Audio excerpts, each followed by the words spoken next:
Project 2025 is a far-right manifesto. It is a 1,000-page bucket list of extremist policies that would uproot every government agency and disrupt the lives of every person who calls this country home. The Department of Education would be eliminated, cutting students off from civil rights protections and ending essential Title I funding for K through 12 schools. Abortion care would be inaccessible and illegal no matter where you live. These policies would quite literally ruin and end lives. And I didn't even touch upon proposals for housing, climate change, worker protections. If enacted, Project 2025 would destroy the federal government as we know it. Baby, you set my soul on fire.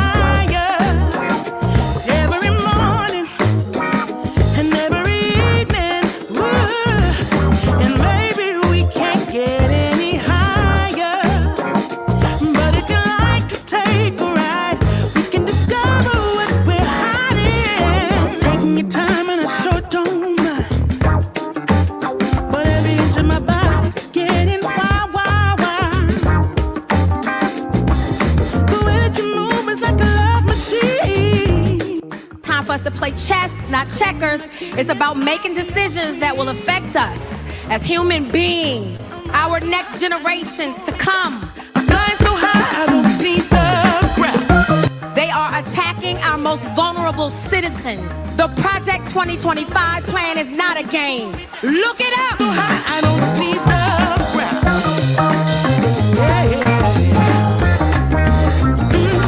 Baby, you set my soul on fire.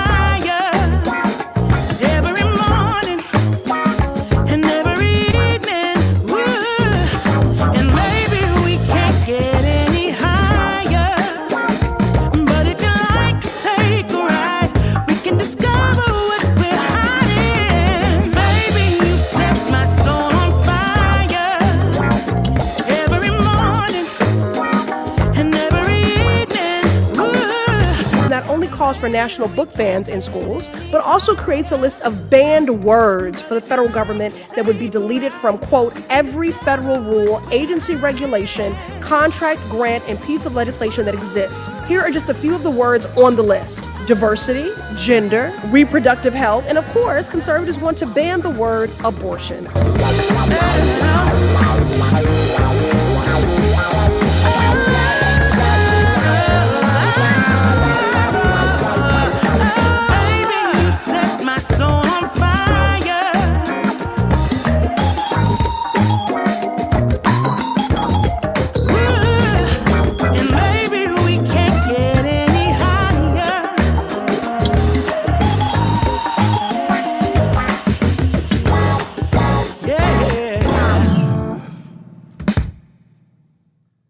For us to play chess, not checkers. It's about making decisions that will affect us as human beings, our next generations to come. They are attacking our most vulnerable citizens. The Project 2025 plan is not a game. Look it up. Light it up, light it up.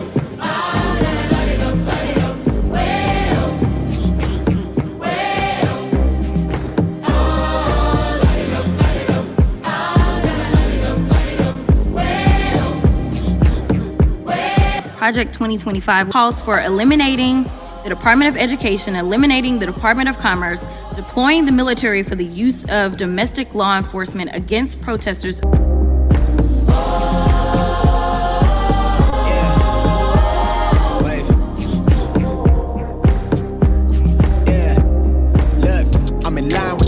I'm in sync with the earth, 10 toes deep, flower child from the turf. I never switch sides, like even when I die, I'ma ride for the squad, let her ties in the hearse. I've been on a vibe, kinda hard to describe. I'm in between, I'm good and it's fine, but I'm tired of the grind. Then I come alive in the night to realize I'm in the middle of the time of my life. Time for us to play chess, not checkers. It's about making decisions that will affect us as human beings, our next generations to come. Talking to the grip in the face, be still, let that hit stuff. They are attacking our most vulnerable citizens. The Project 2025 plan is not a game. Look it up. Take a sip till I pass out. Try and get grit, but it don't make sense. Cause you could lose life on this fast route. Yeah, turn thoughts to a cash cow. I might flip that to the glass house. I don't need the accolades, I'm in love with the chase.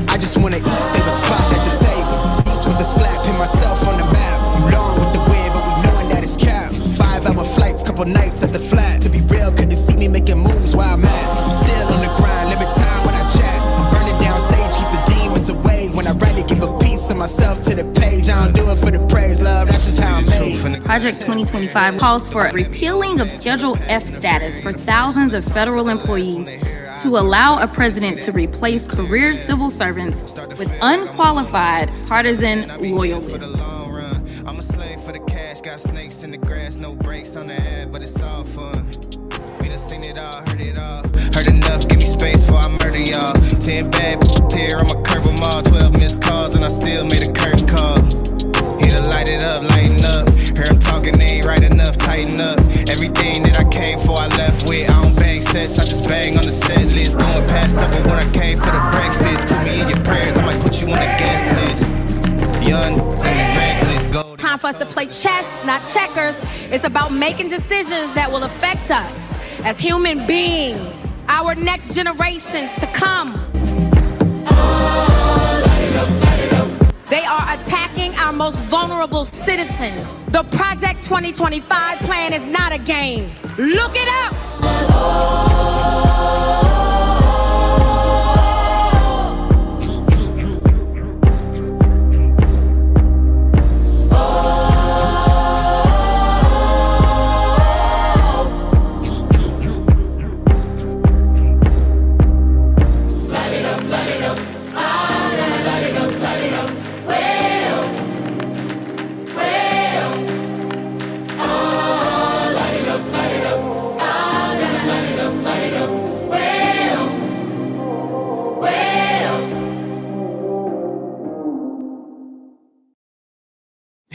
Who are you? Oh, just the most important document in our country's history. You mean the Constitution? Nope. The Declaration of Independence? Yes, again. The Federalist Papers? The Federalist... What? No. Even more important than whatever you just said. Now sit right here and I'll tell you all about me. I'm just a little paper for the ages. A way to set the government straight.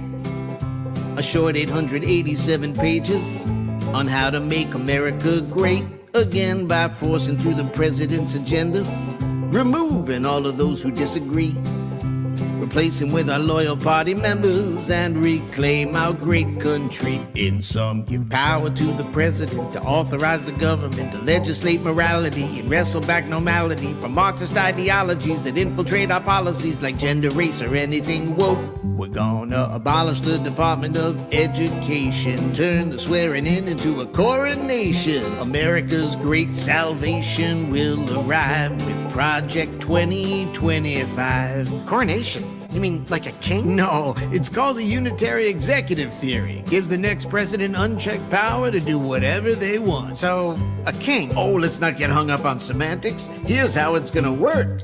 Once that we've started the transition, and no one's left to tell us to wait, we'll go through every policy position, get rid of all the language that we hate, like civil rights, diversity, and unions, and pronouns to mention but a few. Defunding any liberal institutions that dare question what we do. I'm pretty sure the Supreme Court... Oh, the Supreme Court. That's a good one. Now, where was I? Abortion will be pretty much illegal, and reproductive rights will be gone.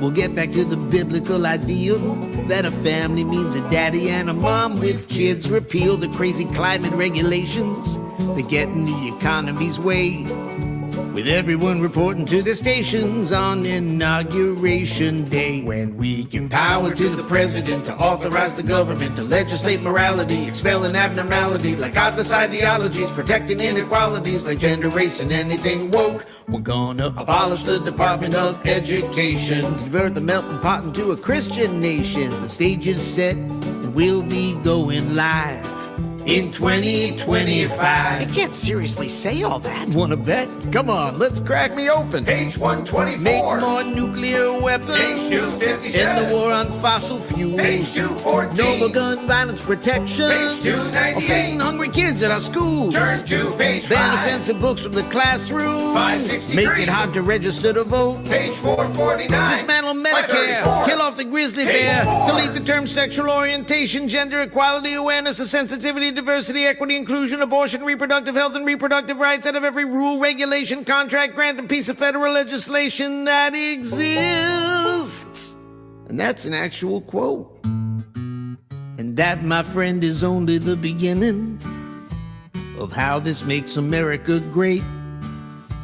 You'll be so overwhelmed with all the winning that you won't know what you've lost till it's too... Wait! This doesn't sound great at all. No? No, it sounds like a fucking nightmare. Well, I guess if you wanted to, there's still some things you can do to stop it. Like what? Well, if you vote to save democracy and stand against autocracy and tell your friends and family, enough with this insanity. We fought too long to part with these essential civil liberties like privacy and equity and bodily autonomy and what defines a family, equality and empathy. And we're not going back, and maybe we can stop this radical abomination. The future all depends on your participation. That's the way democracy will thrive. America was made for you and me, so let's defend our freedom and our dignity. Now raise your voice and let's keep hope alive in 2025. Now vote! Project 2025 prohibits the FBI from combating the spread of misinformation and disinformation. Time for us to play chess, not checkers. It's about making decisions that will affect us as human beings, our next generations to come. They are attacking our most vulnerable citizens. The Project 2025 plan is not a game. Look it up!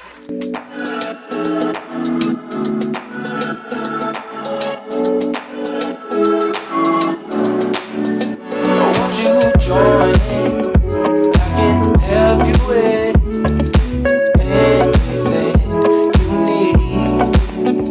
When you make mistakes, I can ease your pain. If you believe the polls, Donald Trump is heading for the White House in 2025, and he'll be bringing Project 2025 with him. That's the 920-page policy document filled with crazy far-right authoritarian proposals that you all need to know about and that I'm going to summarize for you right now, all 30 chapters, in just 2 minutes. Start the clock.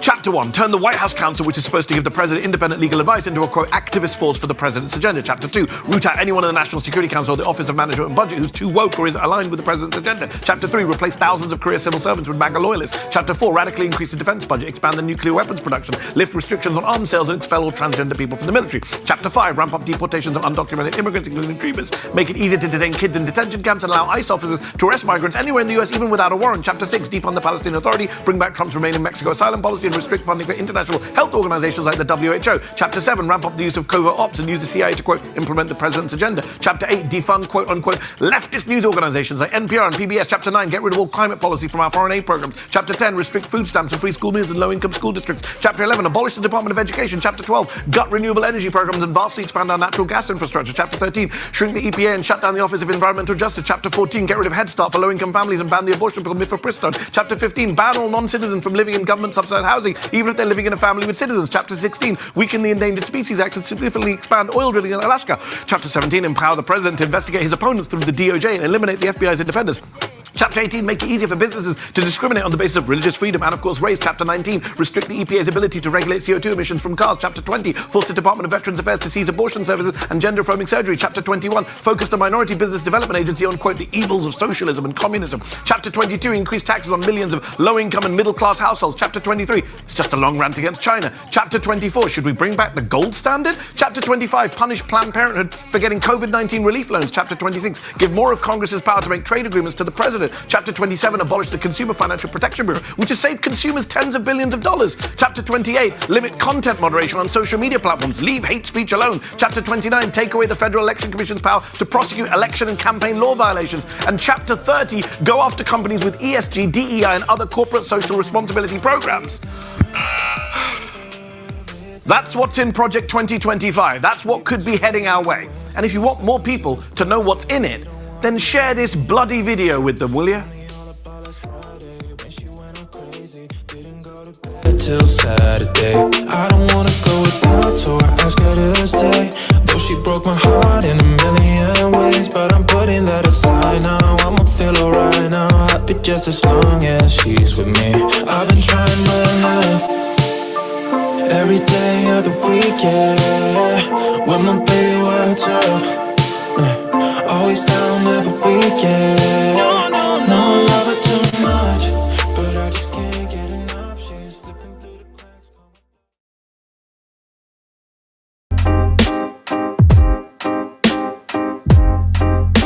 Something to buy,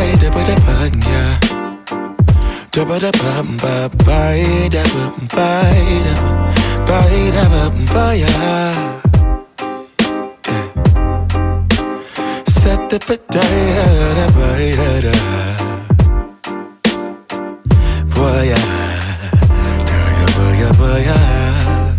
sunlight that always stays, dinner by the waterway.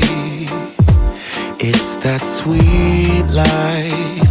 Raise your cross. Made some dude crack a smile. He asked if I could stay a while. I'm living that high life. Time to catch a flight, but you can make me go. Unlocking all the memories of my new home. Ventilated echoes playing to and fro. To and fro, back and forth, yeah. Caught some kids dancing in the alleyway. Crazy how the melodies began to play, yeah. Tell me how you feeling when you hear the lyric, yeah. My heart's in Stockholm. Now I never wanna go home. I left my heart in Stockholm. Now I never wanna go home. Shopping the girl, I brought a girl on my Vespa. She said I already told ya, yeah. I never dated a black guy. I said you're brown yourself. Let me offer help. Come on inside, where everybody knows your name. Everybody knows your name. Time to catch a flight, but you can make me go. Unlocking all the memories of my new home. Ventilated echoes playing to and fro. To and fro, back and forth, yeah. Caught some kids dancing in the alleyway. Crazy how the melodies began to play, yeah.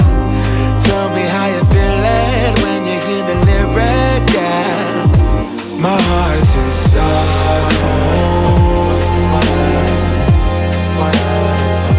Now I never wanna go home. I left my heart in Stockholm. Now I never wanna go home. Separate again.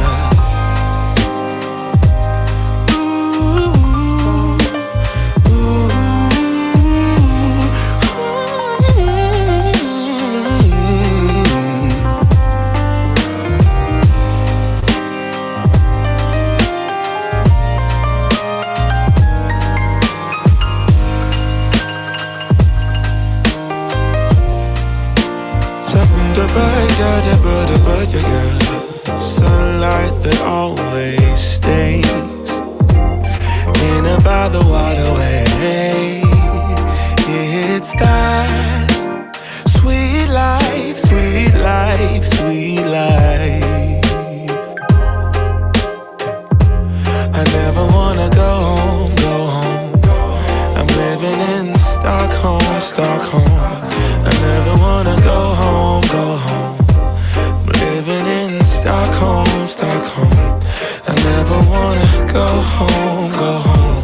I'm living in Stockholm, Stockholm. Yeah. Shut up, I get the bed, the body. Never get good, never get good, get good, good, good, good, good, good, good, good, good, good.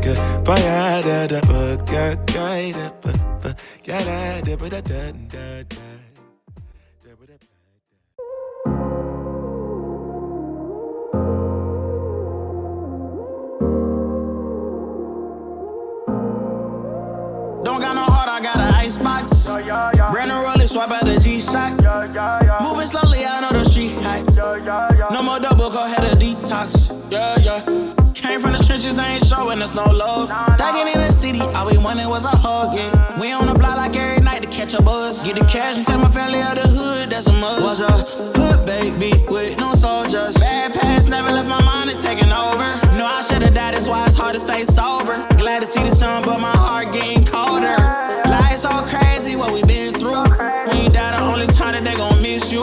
Tell my mama no more tears, no more tissue. Ooh, just some hood baby with some issues. Hood baby from the struggle. Long time had a hustle. Glad we made it through. I'm just glad we made it through. Hood baby from the struggle. Long time had a hustle. I'm glad we made it through. I'm just glad we made it through.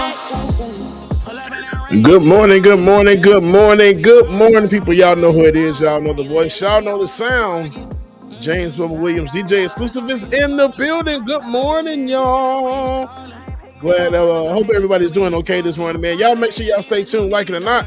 It is going down. We'll be on momentarily. Got to charge these camera batteries real quick, fast, in a hurry. Anyway, y'all stay tuned, like it or not. It's about to go down. Good morning. I'ma love you way before I gotta miss you. Hold this mama for my socket for some tissue. We were just a hood baby with some issues.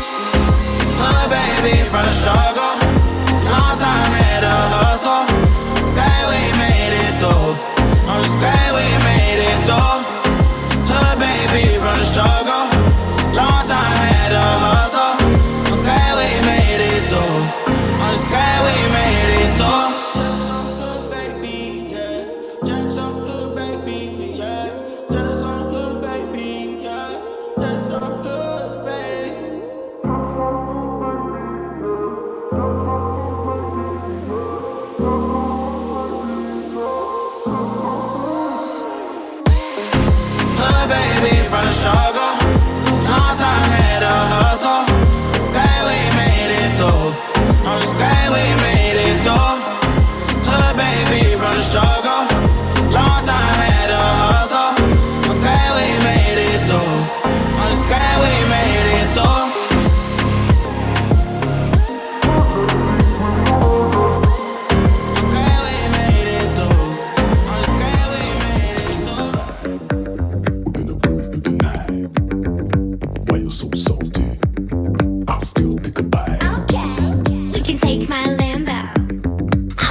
She's got a million things to do today, and you know she's gonna do them. There ain't no doubt. She's got a million problems on her plate, and you know she's gonna chew them and spit them out. She's so above it, yeah, she walks on air, and yeah, she does it with such savoir-faire, yeah. Don't matter what is standing in her way, 'cause you know she's getting through it. So don't despair. She's got what you want, she's got what you need. You know she's got everything. So boy, don't you cry. Leave all your worries behind. Just come to mama. Come on. Just come to mama. She'll take care of all of your drama. Baby boy. Just come to mama. She's gonna make it alright. She doesn't always feel like she's a queen, but you better not forget it. So bend the knee, and if you wanna be a knight, you better prove your loyalty. You better listen to me. She's got what you want, she's got what you need. You know she's got everything. So boy, don't you cry. Leave all your worries behind. Just come to mama. Come on. Just come to mama. She'll take care of all of your drama. Baby boy. Just come to mama. It's Ronnie on the line. Yeah, I know she's stressed, but I gotta say that makes me even more impressed. Cause she juggles it all and does it lovingly. And on top of it all, she keeps on loving me. Her eyes, her lips are my desire. She sways her hips and I'm on fire. Yeah, I love her from every angle, but I don't wanna tell her I'm thankful. Just come to mama. Come on. Just come to mama. She'll take care of all of your drama. Baby boy. Just come to mama. Come to your mama. Just come to mama. Come on, come on, come on, come on. Just come to mama. She'll take care of all of your drama. Baby boy. Just come to mama. She's gonna make it alright. Yeah. Bad little flex, she wanna know me. I stay low key, all gas, no brakes, baby, let them hoes sleep. Body on 10, make your girl OD. I get in my way, never out of my lane. Feel like you the one and I'm on one. So what it's gonna be? Baby, squad up, we finna go deep. Riding on a team, got what you need. Baby, won't you keep me company? Give me something to do when I get lonely. I got something for you when we get home. If you let me put it down, when I hit the town, you should slide on me. Keep your minds on me. On try, baby, I think you should side with me. Stay solid one time if you lie with me. Just promise you never lie to me. Keep the moves on tuck, I know it's all love. Everything good, keep the vibes on crush. I know it's all good. Know it's all love. Know it's all love.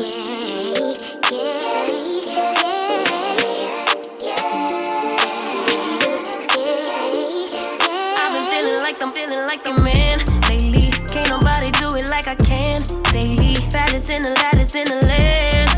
Body turn your nigga to a fanny up, fanny up. I made it where I'm at on my own. Had a couple blocks in the road, but I get to the bag on the low. I be counting stacks while they grow, yeah, you know me. Baby, won't you keep me company? Give me something to do when I get lonely. I got something for you when we get home. If you let me put it down, when I come in town, you should slide on me. Keep your minds on me. On try, baby, I think you should side with me. Stay solid one time if you lie with me. Just promise you never lie to me. Keep the moves on tuck, I know it's all love. Everything good, keep the vibes on crush. I know it's all good, good. Know it's all love. Know it's all love.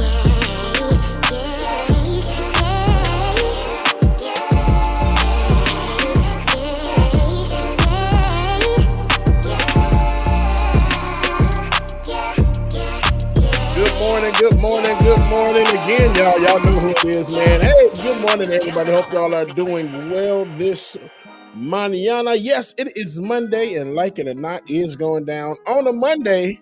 Surprisingly, surprise! Look at me looking down at the camera. Just looking down, okay? Surprise, y'all. Yes, we are here on a Monday morning, man. Bringing y'all the show.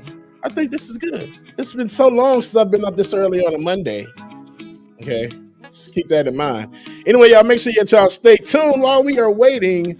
We will get some shout outs going on here. Make sure no chords or anything don't fall over. Let's see who we got in the chat room this morning. Emily Swamp, good morning. Laura Strada, hey Laura, love you, miss you. And know that we're praying for you, Laura. And tell mom we said hey as well, too.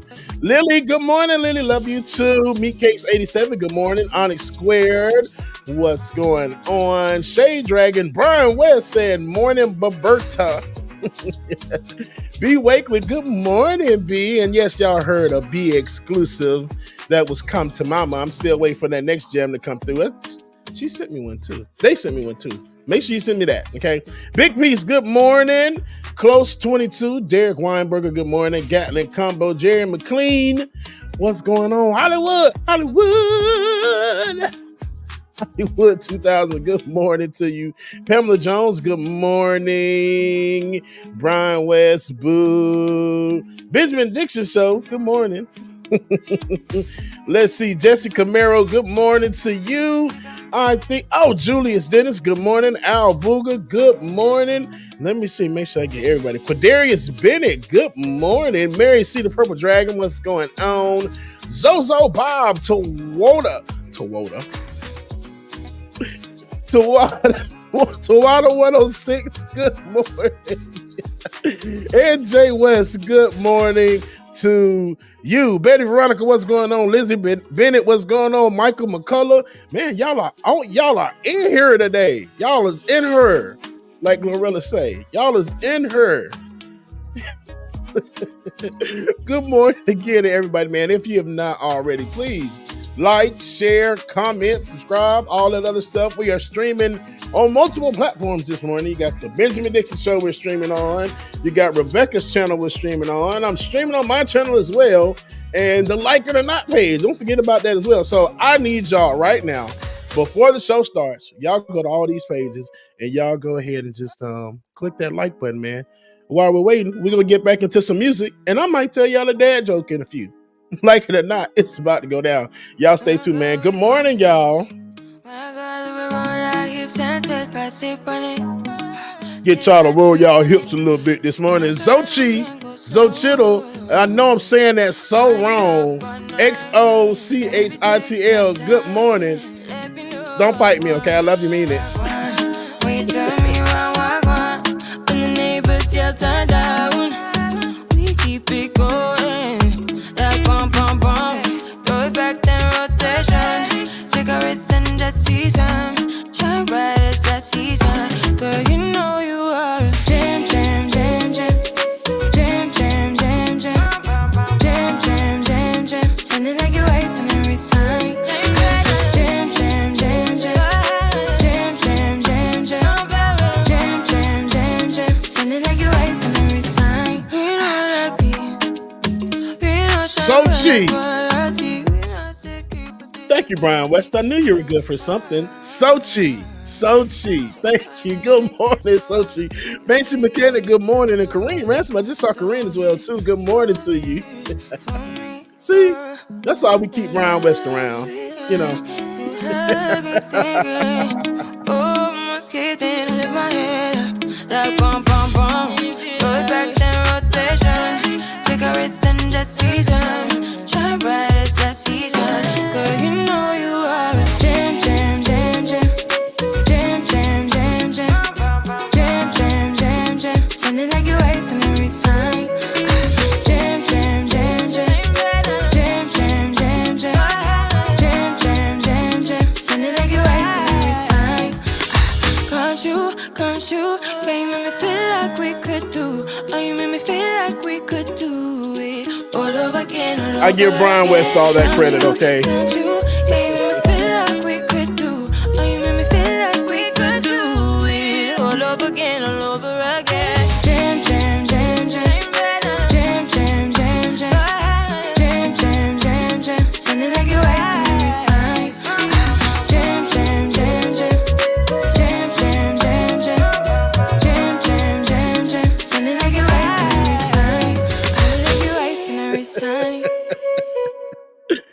Thank you again, Brian, for that pronunciation. So Cheeto just actually said that was great pronunciation, so I appreciate that. Pendulous Dragon, good morning to you, Betty Veronica. My channel is David. What is my channel? If you could, David, please drop that in the chat for me, because I don't know. But because Brian was such a big help this morning, good morning, Mama. I love you, mean it. Good morning. I see she just popped in. She's at work. Good morning, Mother. But since Brian helped out so much, this one is for Brian.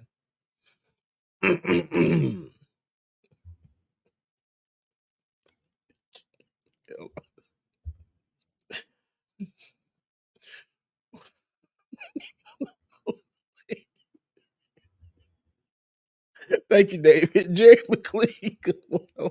I'm trying to get it out, y'all. Okay, here we go. What does a grape say when it's squashed? What does a grape say when it's squashed? Nothing. It just lets out a little wine. OMW, on my way to you. Good at what I do. I'm OMW. Watch me walk away, putting myself on display. 1, 2, 3 a day. I'm on my way, on my way. It lets out a little wine. I know you wanna take me home. I'm on my way, on my way. OMW, on my way to you. Good at what I do. I'm OMW. OMW, on my way to you. Good at what I do. I'm OMW. On my way, on my way. They wanna judge me on Testify. Catch me on Insta, I'm verified. I knew that y'all would like that one. That's probably one of my favorite ones. I'm not gonna lie. The best image you've ever seen. You know that you got to clean. You lose all your senses and reason. I'll give you something to believe. All right, y'all. The Queen is in the building. The Queen is in the building, man. Like it or not, it's about to go down September 30th. Happy Monday, y'all. Enjoy the Monday. Here we go. Good morning, everybody. Like it or not, it's about to go down. Here is not going to stop when it comes to these type of discussions. It's going to be for us and by us here on this platform when the media is telling us to look the other way. Your support is what helps us move forward. Join patreon.com/like it or not. Help us grow. Like it or not, y'all. 2023. Y'all know what time it is. It's time for Like It or Not. With Rebecca Azure. Let's start this damn show. Yes, it's time for Like It or Not. With Rebecca Azure. Let's start this damn show. Like It or Not. Rebecca Azure is in the house. You know she got a funny story to tell. Talking politics, culture, a real life-ish. I live in life in the ATL.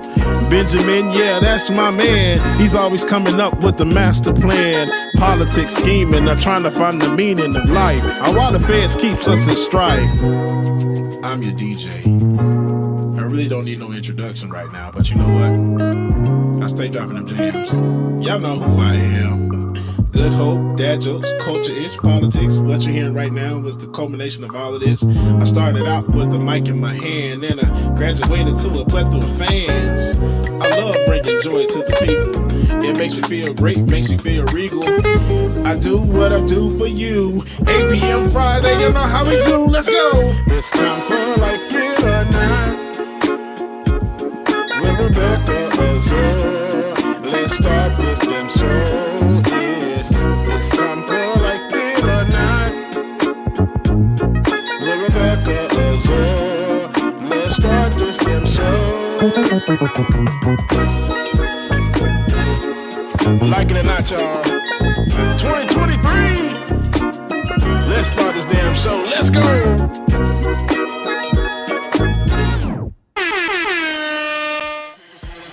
Like It or Not starts now.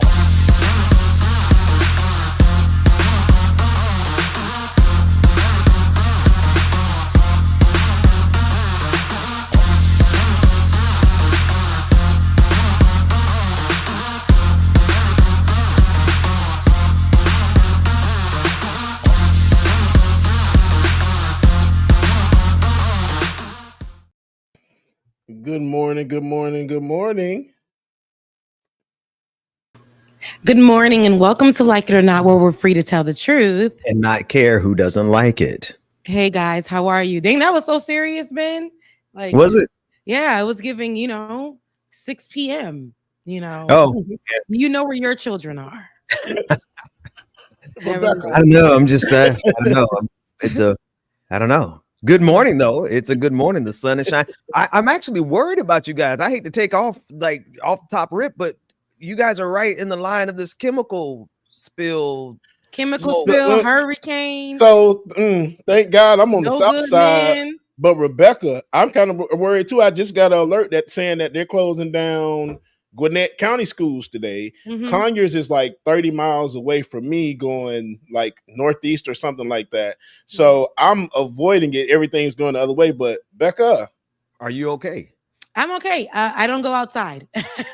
It's too expensive. But for the people who are really in close proximity, who had to shelter in place after sheltering in place just a few days before, that part of it, I'm like, dang, it's ridiculous. So I get worried about that, but that is in a way some of the area of the directions that I do go, and so it's not far from me, so I'm always in those areas, and so that's why I'm like, a chemical spill, which was a reignited fire. So the fire initially started in the morning in Conyers at the biolab, and once that happened, they were able to contain it, and then later on that morning it reignited. So not sure. I didn't go into today and see what updated or what caused it. But no conspiracy theory from me just yet. But what I do know is that people are sheltering in place. Roads are closed. The explosion was so large you can see it like miles and miles away, just taking place. So that was super scary. And then again, I know a lot of people were saying that and here, this is where I'm learning as I get older that some things can just be insensitive. And so this morning I burned off my fingertips as well. So I ain't got no fingerprints on these. But anyway, that's it to say. I was thinking like, dang, nothing really happened in some areas that the Hurricane Helen over the weekend was supposed to hit. So people were saying, ain't nothing happened. People, all of this outrage, they always want to do hysteria. And, I do believe sometimes there is hysteria for us to go out into stores and yada, yada. But I don't think that, because there were many parts of Atlanta, Augusta, I think Macon and Tifton, Valdosta. They were Valdosta. They were those Buckhead areas that were affected, flooded. People had to come out and get them. And a news anchor, he was out there in the storm, of course, and a woman was stuck in her vehicle. He went out there and walked over there, put her on his back, and carried her through on a live shot to bring her out of being stuck in her vehicle in the flood. So a lot of places were flooded. A lot of places are flooded. They're still dealing with that today. But a lot of people on the internet is like, oh, all this, Atlanta don't really get hit, yada yada, this and that. It was just a matter of the storm going in a little bit of a different direction. So we did get lots of rain, lots of flooding in the city area, and so. But then you got this biolab situation. Atlanta can't catch a break. Yeah, no, y'all are. I mean, because I don't even know how well you can shelter in place, not to make the situation worse or make anyone any more scared. But the gas that's being leaked is reaching for miles upon miles upon miles, and they're telling everyone to shelter in place. But I'm like, and don't turn on your air conditioning units.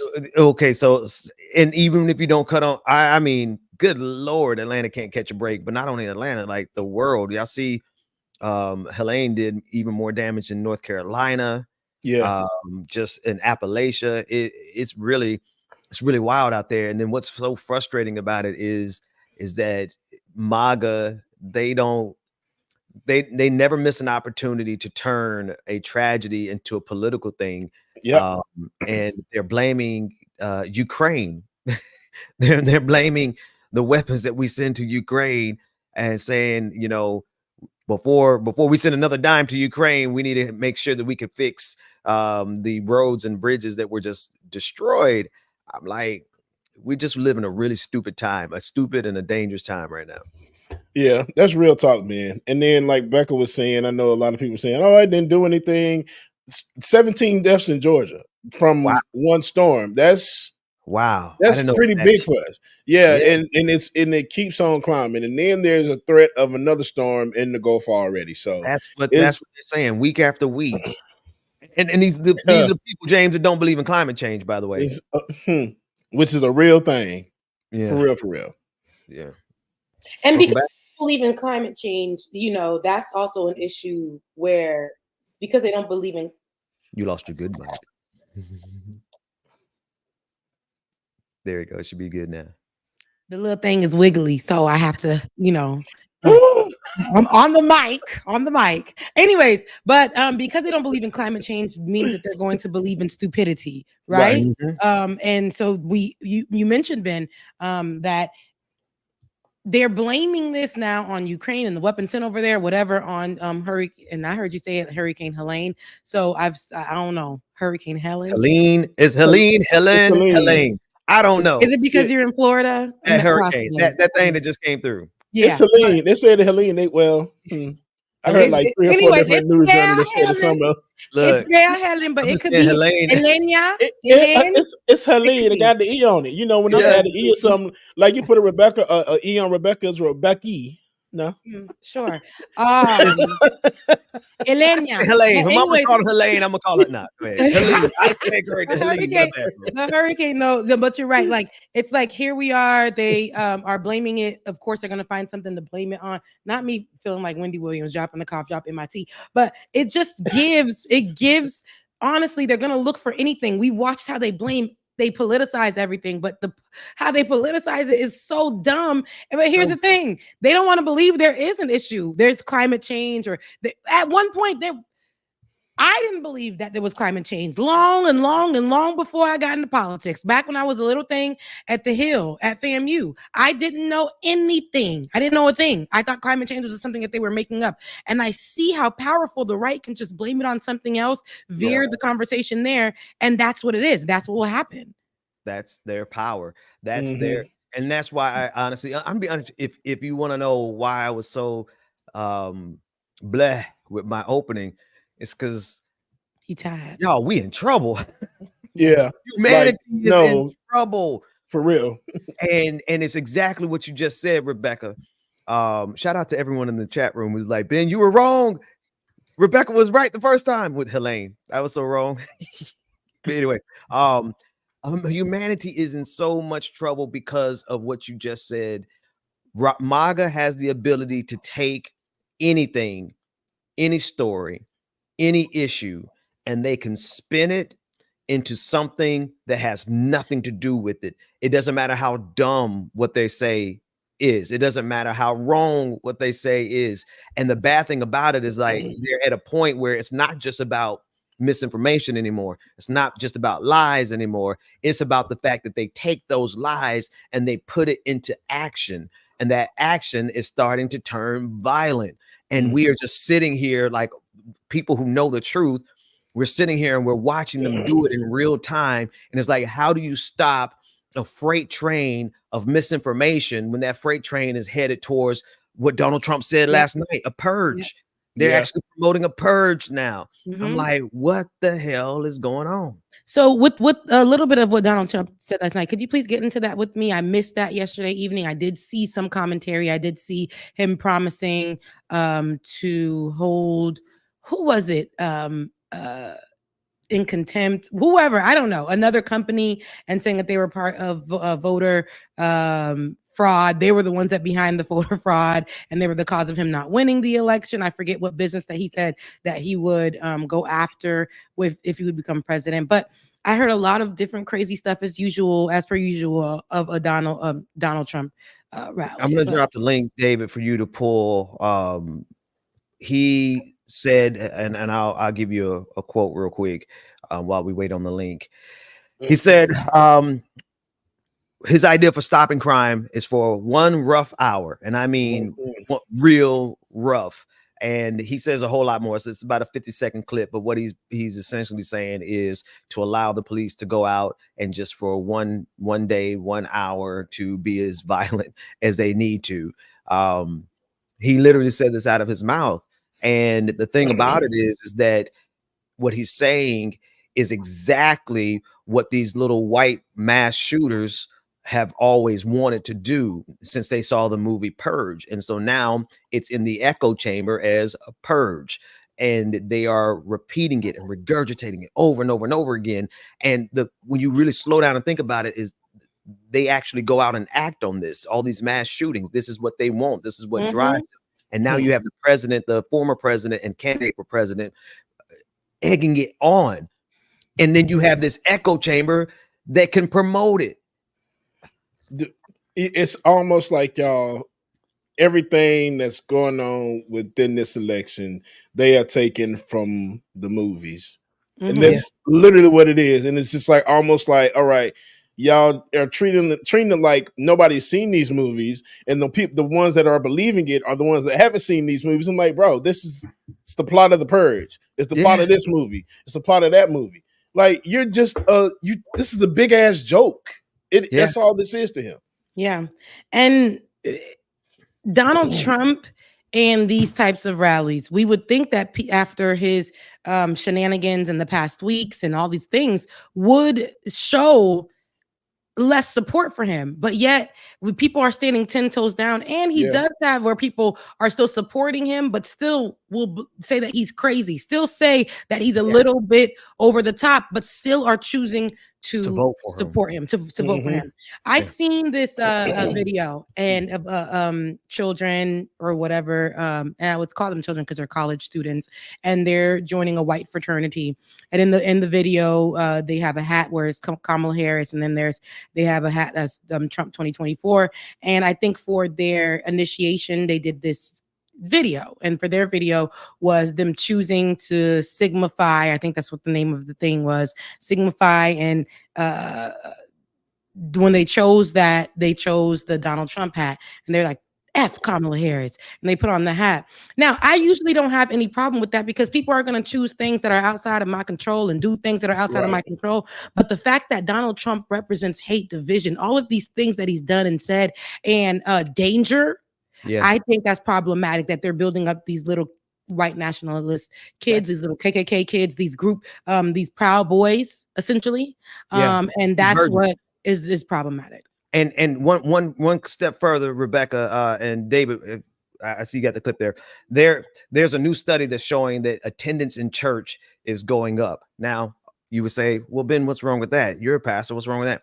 It's attendance amongst young white men. Okay, well, Ben, what's wrong with that? These are young white men who are hate-filled. They hate women. They hate every idea. They hate every marginalized group, and they are being drawn into a type of Christianity that promotes violence. They're being drawn into a type of Christianity that promotes not just division, but promotes evil. And when you see that the indoctrination has now moved offline from just being social media to being now they're gathering in their churches, and they're gathering around hate in their churches. It's not like we haven't seen this story before. It's not like we don't realize where the Klan started inside the church. It's not like we haven't seen racial violence like this before, that they're talking about what they want to do.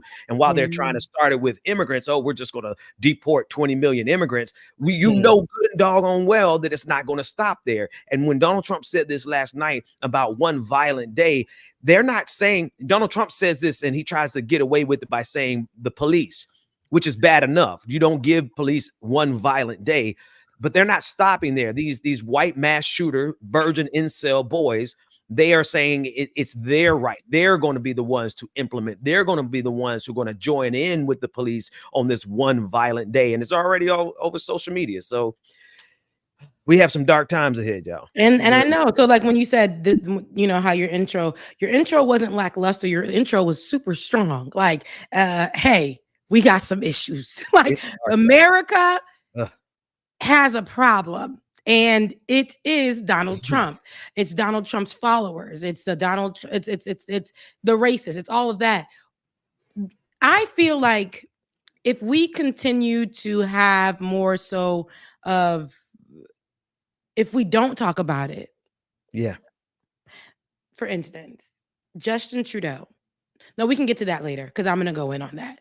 But for Okay. instance, there are things that that have happened so long ago, like slavery, allegedly, right? That happened so long ago. And they're like, stop talking about it. Like, America's done so much. And like, we offered you guys a whole day, right? In a month. Like, stop talking about it. Like, my family employs so many Black people at their job. Like, just stop talking about slavery and They stop should be talking about people's so freedom. so grateful for everything we've done for you guys. Like, just stop. This is Oh my just God. had happened like what, centuries ago. Just stop. You weren't Meanwhile, even born yet. exactly. What happened centuries ago is still rearing its head systemically, Yes. spiritually, emotionally. We look at politically. All of those things have stained all of that for Black people. So Black people are not essentially free in America. And we are fighting for our lives every chance we get. They won't turn us loose. They won't turn us loose. Every time we get something, they grab, like we get Donald Trump. Look at Donald Trump is literally bringing back so much where the racists are now saying, yeah, but I don't agree with that because it's Black. I don't like Black people, but but like people, as long as I don't hurt them. They're talking about, JD Vance literally says that we need to have a de-wokification process where they go through the government and they go through society and they de-wokify it. Like they're really literally making these phrases up. And he compares it to the de-wokify. I can't even say this one. Wow. Where actually, I'm just gonna let me stop there because I'm gonna mess up the word and mess up the history. But he's alluding to the process of going through every aspect of our society and removing them from office and removing them from positions of power and replacing them, just like Project 2025 said, with loyalists to Donald Trump. And when you combine that with, and I hope we still have that clip, David, but when you combine that with what Donald Trump said last night, and I need y'all to hear it, I need you to hear what he said, and you combine it with 2025 and their strategy, you really come to terms with the fact that it's not a foregone conclusion. It's on the board, y'all. It's in the realm of possibilities that these white Christian nationalists and all of their supporters will literally be going door to door, starting with immigrants and going to everybody else, Black people, gay people, women who have abortions, women who have miscarriages, everyone. Out that the 950 is a misnomer because you can steal whatever you want, you can go way above. But you'd see, originally you saw kids walk in with calculators. They were calculated. They didn't want to go over the $950. They're standing with calculators, adding it up. These are smart people. They're not so stupid, but they have to be taught. Now, if you had one really violent day, like a guy like Mike Kelly, put him in charge, Congressman Kelly, put him in charge for one day. Mike, would you say, he's right here, he's a great congressman. Would you say, Mike, that if you were in charge, you would say, oh, please, don't touch them. Don't touch them. Let them rob your store. Let all these stores go out of business, right? They don't pay rent. The city doesn't have money. It's a chain of events. It's so bad. One rough hour, and I mean real rough. There it is. The word will get out, and it will end immediately. End immediately. It'll end immediately. He's talking about giving them one violent day, one violent hour, and that will deter crime. That's what he's saying. And so this has been picked up by the Nick Fuentes Nazi faction of America, and they've now said Trump is promoting a purge. And they're not saying that to criticize him. They're saying that to say, yes, finally, we get to go down the streets and kill people. Yep. Let me tell you something. Okay. The ability to be able to come to the forefront and to have these types of conversations for free to promote a purge and to say just one violent day, and then we can handle everything. To kill as many people, essentially, or hurt as many people as we want to. And then we can clean up. And then we can get our white worlds back to how we want it. I promise you that as president, I can give you that.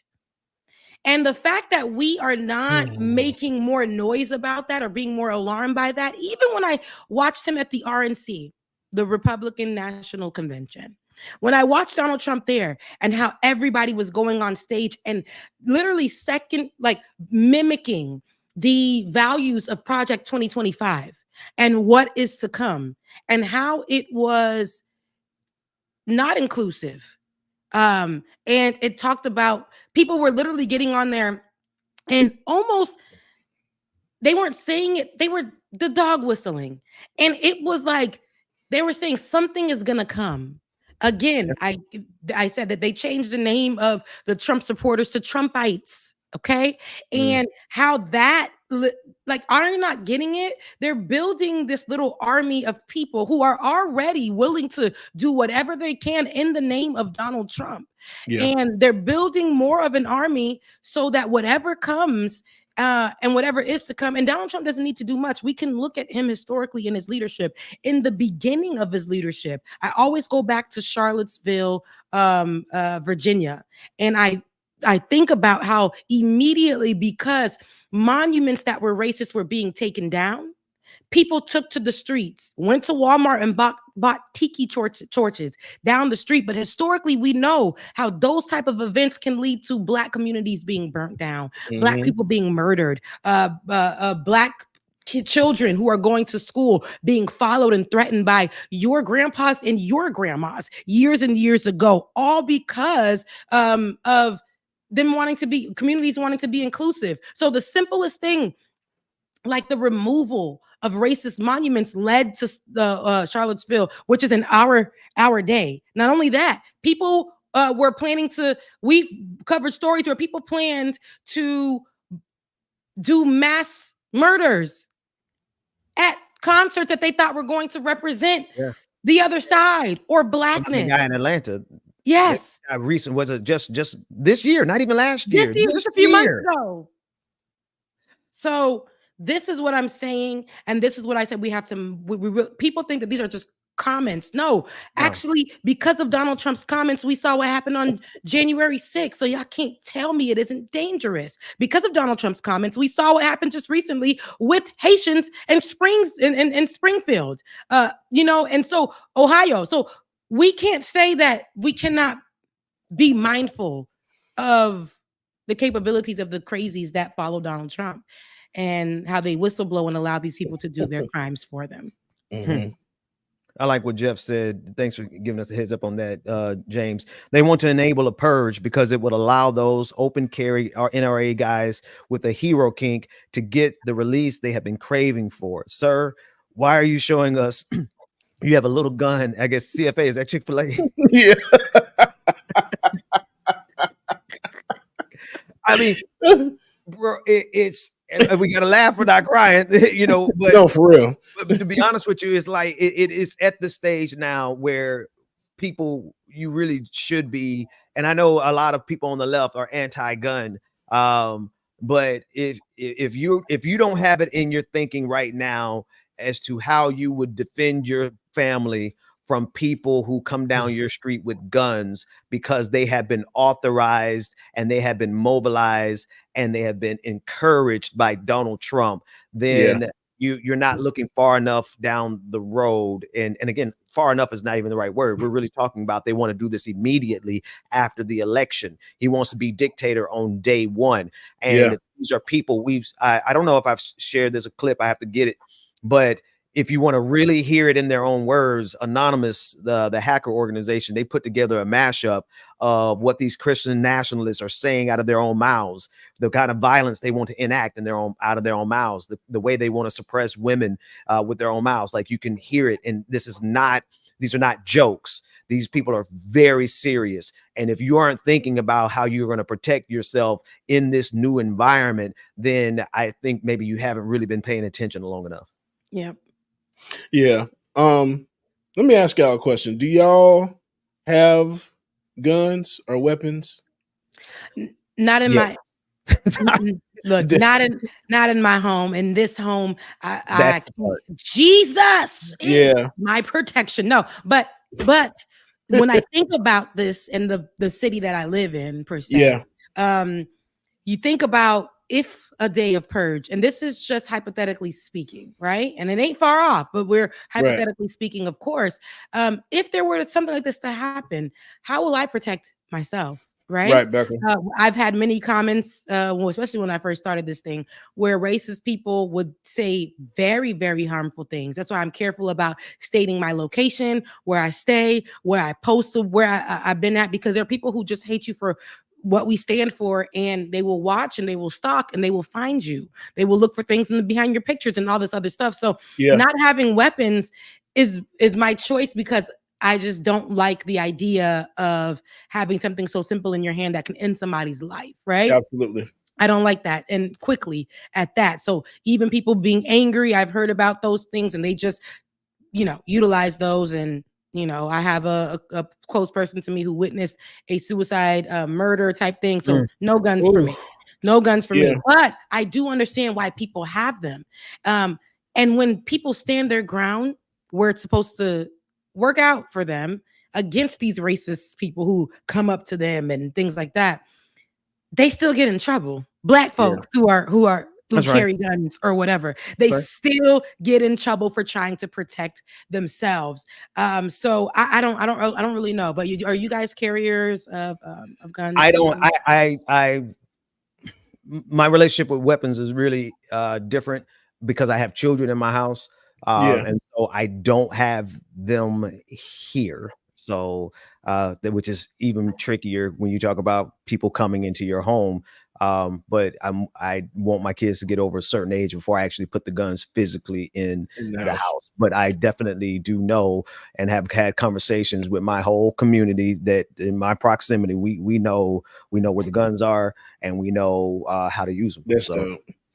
Yeah, I actually had a friend ask me couple of days ago, like, you don't have a gun, pepper spray, a taser? I'm like, I got the good sense God gave me and my fist. That's about it. I mean, I don't know. I've shot a gun before a couple of times, but I don't know. I think I'm like Rebecca. It's having something that can end someone's life in an instant or something that powerful. I don't know. But it's situations like these when you hear that somebody's bringing about a purge. I mean, because that's what it's trying to boil down to. Where it's like, damn, do I need to start arming myself if the election goes the way it's supposed to, looking like it's going? And I hope it doesn't go. Should I go ahead and arm myself then? Like November 6th, should I be in the line to get a gun? Or register for a license, It sucks that you have to think. It sucks that you have to think like that. And what's crazy is the people who are the most they're so gun crazy, and we know that America is pro-gun, and we know what those guns do in America. We know that a lot of mass murders happen because of white people who are unhinged and that have access to guns for which way or what reason or another. But if we wanted to go out and protect ourselves per se, we wouldn't even be able to do that with a quickness, with a swiftness, right? That's right. It's not as easy as they can go and do it, as they can get large ARs and take pictures with their children who are literally fresh out the womb with an AR next to it, because we're such a pro-gun country. But they have access to those things. For us, in order to protect ourselves, we would have to do a little bit more. They would actually utilize the law that we keep telling them to put in place for real for every state. They will be like, what's your mental health, looking like? What's this happening? We would have to go through all those walks and all those things for us to obtain. It would always be harder for us. But I say that to say, in this pro-gun country, it's sad that we have to think of that way to protect ourselves and to take care of ourselves.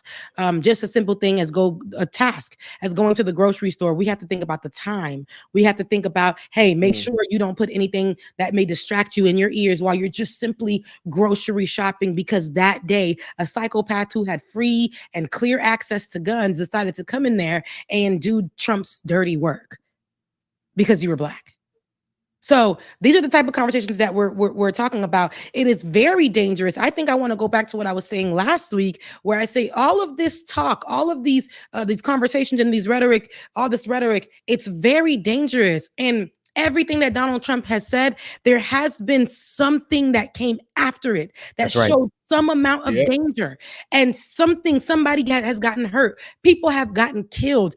Threats have happened in the name of Donald Trump, and whatever BS that he says when he's in his rallies or when he sends out other people to say it for him. Something has happened because of what Donald Trump has said. Every time they're empowered by it, they're mobilized by it. And I was talking with my mother the other week, and she had to kind of just, I can tell she had a moment of a resolve and understanding about how bad our plight is. Without the rule of law, white people in history have demonstrated, especially a particular type of white person, white Christians, very specifically, white Christian men have demonstrated not only the desire, but not only the willingness, but the execution of violence like we have never understood. We are people who are generally more peaceful. It's not that we can't commit acts of violence, because I will shoot you if I have to. It's that they organize their violence, and they've organized the mob. And it is the mob that they utilize to enact terror through history, from the Klan to Tulsa race riots. Hell, we can even go back to Christopher Columbus. While it wasn't a mob, it was an act of violence against the people who did not carry that kind of violence in their heart. And we talk about weapons on our side, but it's almost frivolous at this point, because the other side is so well armed and well trained. They take their little 7-year-olds to the shooting range every weekend. They are training their kids to be murderers. And without the rule of law, without actual ability to constrain that devil, then it's almost a lost cause. Now, am I going to give up? Hell no. I will shoot as many of them as I have to before they take me out, because I'm like Lil Wayne, never feed the dirt. I'm never knees in the dirt ever. But we can't win that way, because they have a history of this level of violence. You see these videos that are playing on your screen. If you hear the words, it's even more terrifying. Right. They're saying this is what they want to do. There's a clip inside of here where the guy said, if Donald Trump sends out a tweet and lets us be free, you guys are dead in an hour. This is on a broadcast. This isn't, so we have a problem on our hands. And when I was talking to my mother, she was like, it's like they have the power, they have the control, and they don't mind flaunting it and using it. And that's what we're dealing with. We're dealing with a group of people who have a history, and it's in their blood to be violent murderers on a mass scale. And what we see happening around the globe with Vladimir Putin, what's happening around the globe in Gaza, is demonstrative of the fact that they will enact enormous amounts of violence. And for what? For what? In the United States, for what? Because somebody used pronouns? I want to hear some of what's going on, and if we can, in the clips that are playing, because y'all think it's coming from us, but these are from the mouths of these people. These on the rise, and people are thirsty for it. They are hungry for this, and we are the Christian Taliban, and we will not stop until The Handmaid's Tale is a reality, and even worse than that.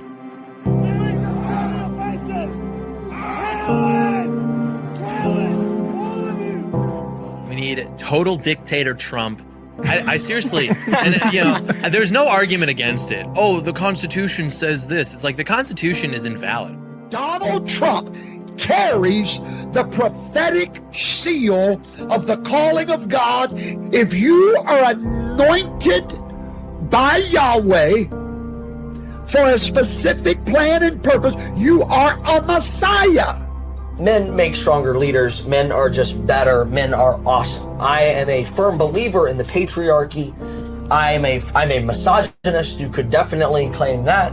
You could say I'm a sexist, absolutely. It's not enough to be against blue-haired feminism. You got to be against women getting educated. Okay? Or else, what are we really trying to achieve here? 1999? We want to go back to the Middle Ages. See the whole everything going on with Roe, for example, right now, and all the left, becoming completely uncorked, losing their minds. They're saying they're coming after your gay marriage next. They're coming after your birth control after that and everything else. Well, you know what? Yeah. Absolutely. There was this article from The Atlantic where it's like, well, Alito is on a mission to roll back the past 100 years of rights that were given to women. Yes, that is what we're doing. And it's only going to get worse for you.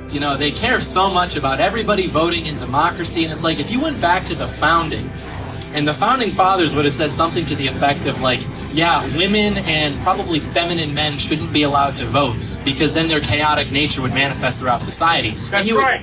I think our government should be run 100% by Christians. No Hindus allowed, no Muslims allowed. It says, let the women learn in silence with all subjection, but I suffer not a woman to teach, nor to usurp authority over the man. So how is it that Christian women should be voting? America is a white and Christian nation, and this should not be controversial.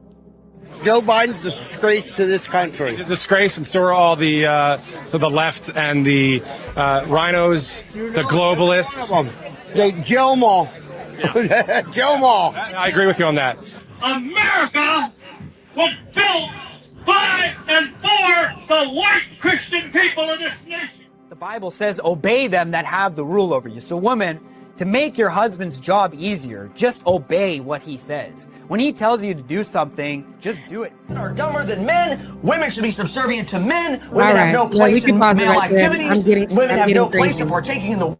I'm getting crazy just watching that. We haven't got to the worst part yet.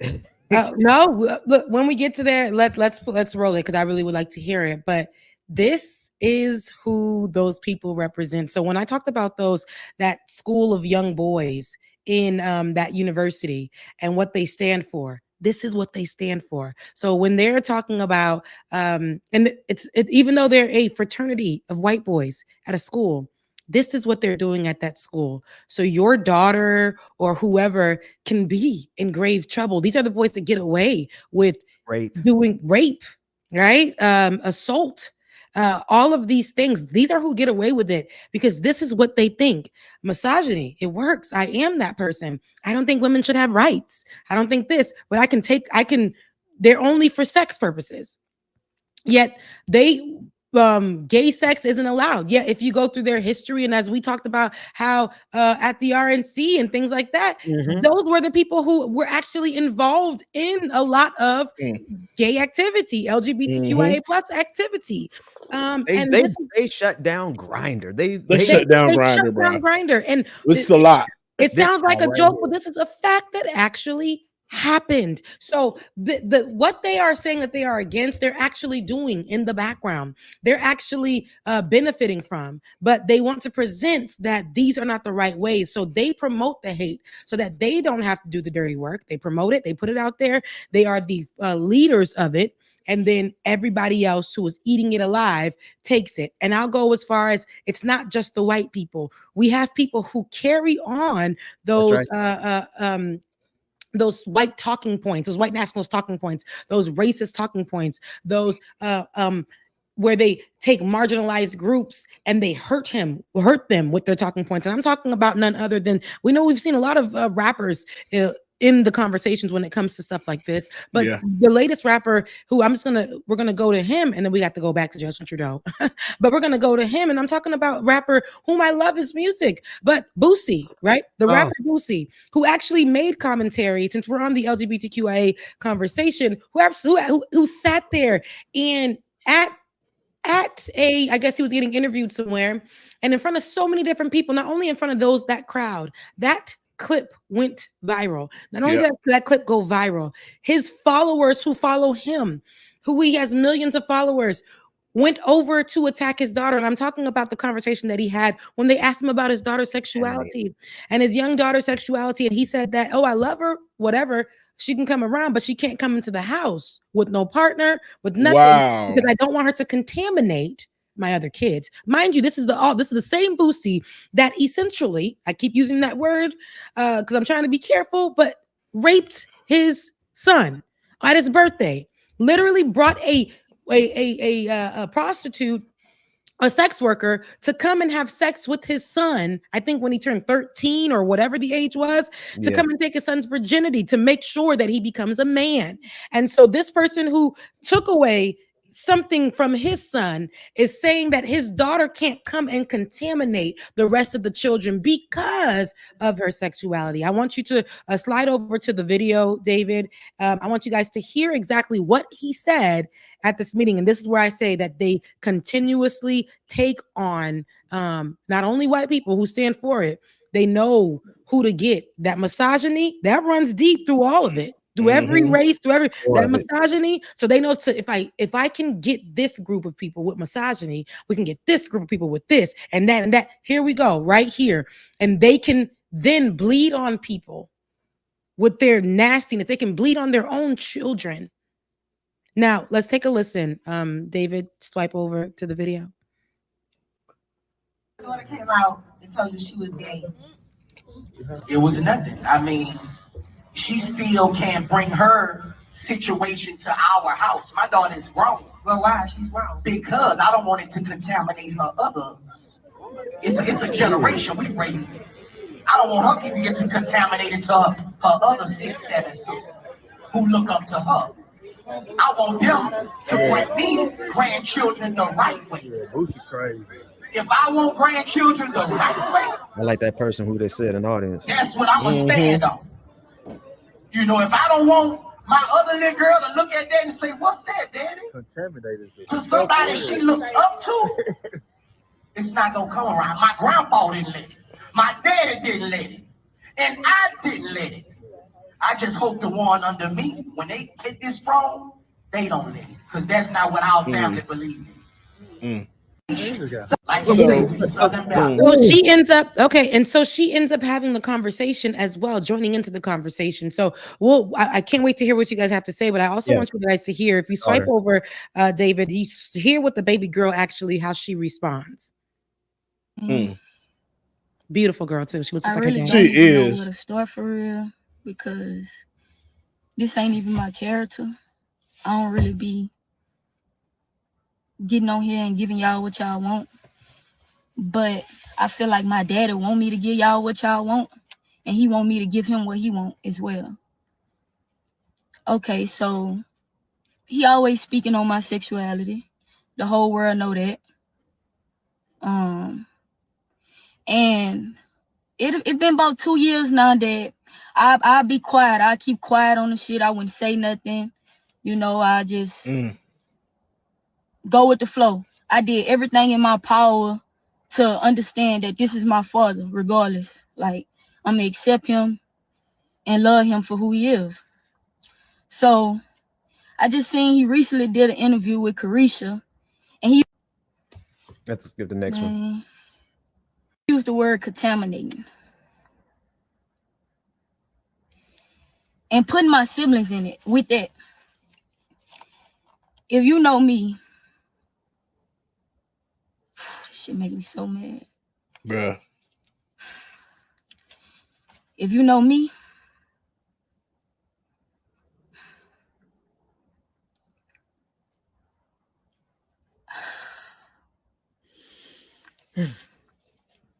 I love and respect my siblings with everything in me. And they respect me and love me with everything in them. When you getting on their nerves, I'm who they call. My siblings, most of my siblings, teenagers. Teenagers you don't want to let grow up. But okay. Another thing. You keep speaking on me gay. You keep doing interviews and I don't say. Use the word contaminating. Nothing, right? The first ever interview you did, you said you found out I was gay, that I like girls and I had a girlfriend from a picture that went viral. That was a lie. I let that slide. I never addressed it. You found out I was gay a year before that. The incident happened in Jamaica when I was a gay B word, when you called me a gay B word. So if the world really knew all the things and the hurtful things you told me before, and I forgave you,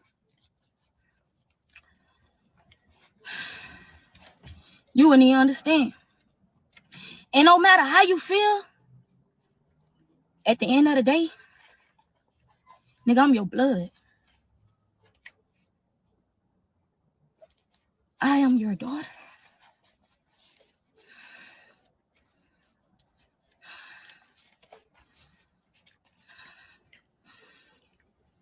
That's right.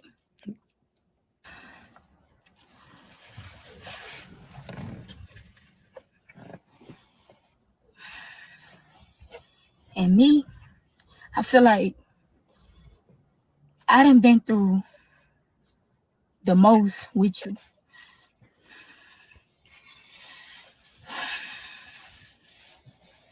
And every time I turn around, it's like you bash me. It's like you bash me. And it's like the whole world can go against you, but Ivan won't. Since I've been a little girl, I never would go against you.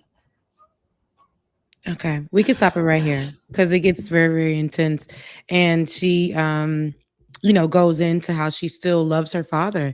But this is, and I say this to say, the same way that Boosie is acting, mind you, he's going to stand 10 toes down in that. That's that same, to me, you're acting in the same way that white people act, but expect us to be as well to each other and how we continue to move on. That misogyny, that whole thing of control, that whole thing of power, you need your name to continue and your daddy and your granddaddy's daddy and all them people and all of that. But you're also the same person that had somebody come and take away your children, your son's virginity, basically rape them. You're also somebody who spoke in defense for Diddy after the whole situation and the video of him literally brutally beating Cassie came out. You are the person that came in defense of them.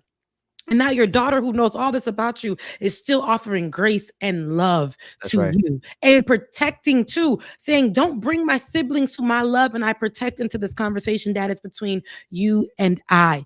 And hearing that and seeing that and knowing, this is where I was going to go with it. The same way that Donald Trump can say something and all of his fans and followers will attack and do something dangerous. This baby's life is now in danger, in my opinion, because everybody that went under there to call her some gay, this, some that, she's been having to deal with that so much.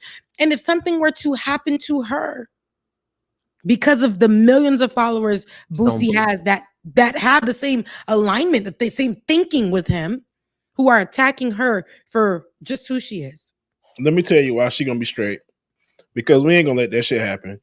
Boosie, he doing all of that crap is for likes and views because he's just somebody, he's just like Charlton West Charles, whatever his name is, saying all this stuff for likes and views and effing clicks. And this just pissed me off so bad. Because that's all it's for.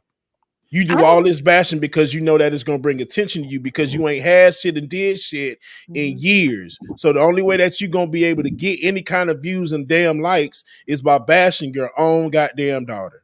And I want to thank my daddy for not being like this effing asshole who don't give a damn and you're going to call your daughter a gay bee.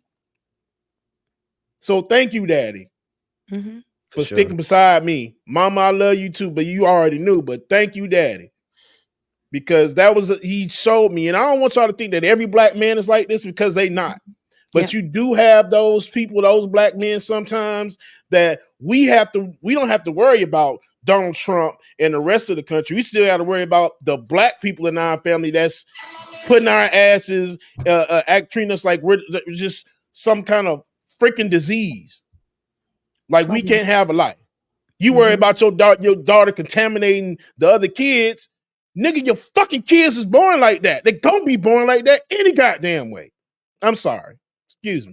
And I agree with you on that, but I will say I think that Boosie does believe this. I don't think it's only for fame or for whatever. He's literally putting his daughter out on the lifeline or out there to be talked about crazy because he thinks this. He believes this. He said his daddy's daddy, his daddy, his all that. This is that type of that so illness, rooted. that sickness, that yes.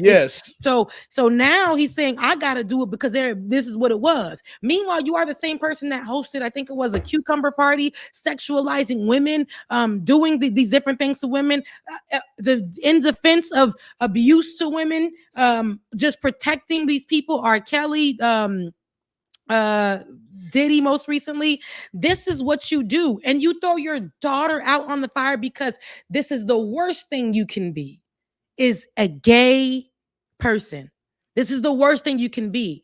And then it ain't for no religious purposes, but I bet you he will carry it that way. And also because the name of the family needs to be carried. So I can't have this contamination with my other children.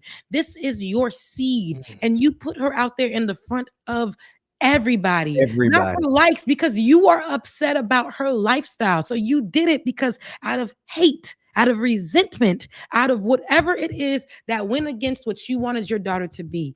And listen, we ain't never gonna be we're not always gonna be what our parents want us to be. But I know one thing, like you said, Bubba, my dad still loves me. I'm not always going to do what my father wants me to do, but my dad still loves me.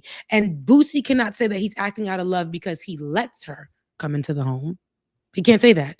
And one thing about us is we also are taught as a Black community that's still your dad. And she was saying that. And for me, I go by that too. That's still my father. And if I choose to forgive my father, I choose to forgive my father. But the pain that I see oozing out of her, the brokenness while she's still trying to protect her siblings in conversation. And she was also protecting her father within the same conversation. Yeah. So go ahead, Ben. I watched the whole video. Let me start here. He said, Boosie talk about his daddy did it and his granddaddy did it. I guarantee you your daddy probably beat your mama. Yep. I guarantee your daddy cheated on your mama. I guarantee your granddaddy beat his wife if he even was married to her. And even if he cheated on her. I guarantee you they got kids somewhere that you don't know about. So if it can't be a thing about the righteousness and the quality of your daddy and your granddaddy, Boosie, go one step further. Your daughter said it best in the very last 10 seconds of that video. She said, I grew up listening to you perform a song about girls kissing in the back seat. And he said that's one of his number one songs. And she said, like how what was I supposed to think? How was I supposed to grow up? Here Boosie is condemning his daughter for the very thing that he promoted for years and years and years. And so it's a level of hypocrisy, it's a level of ignorance, it's a level of hatred, and it's a level of abuse that is present in every community. And I'm not quite sure why. There's plenty of, we can get into the psychology of it or whatever, but it really does boil down to control.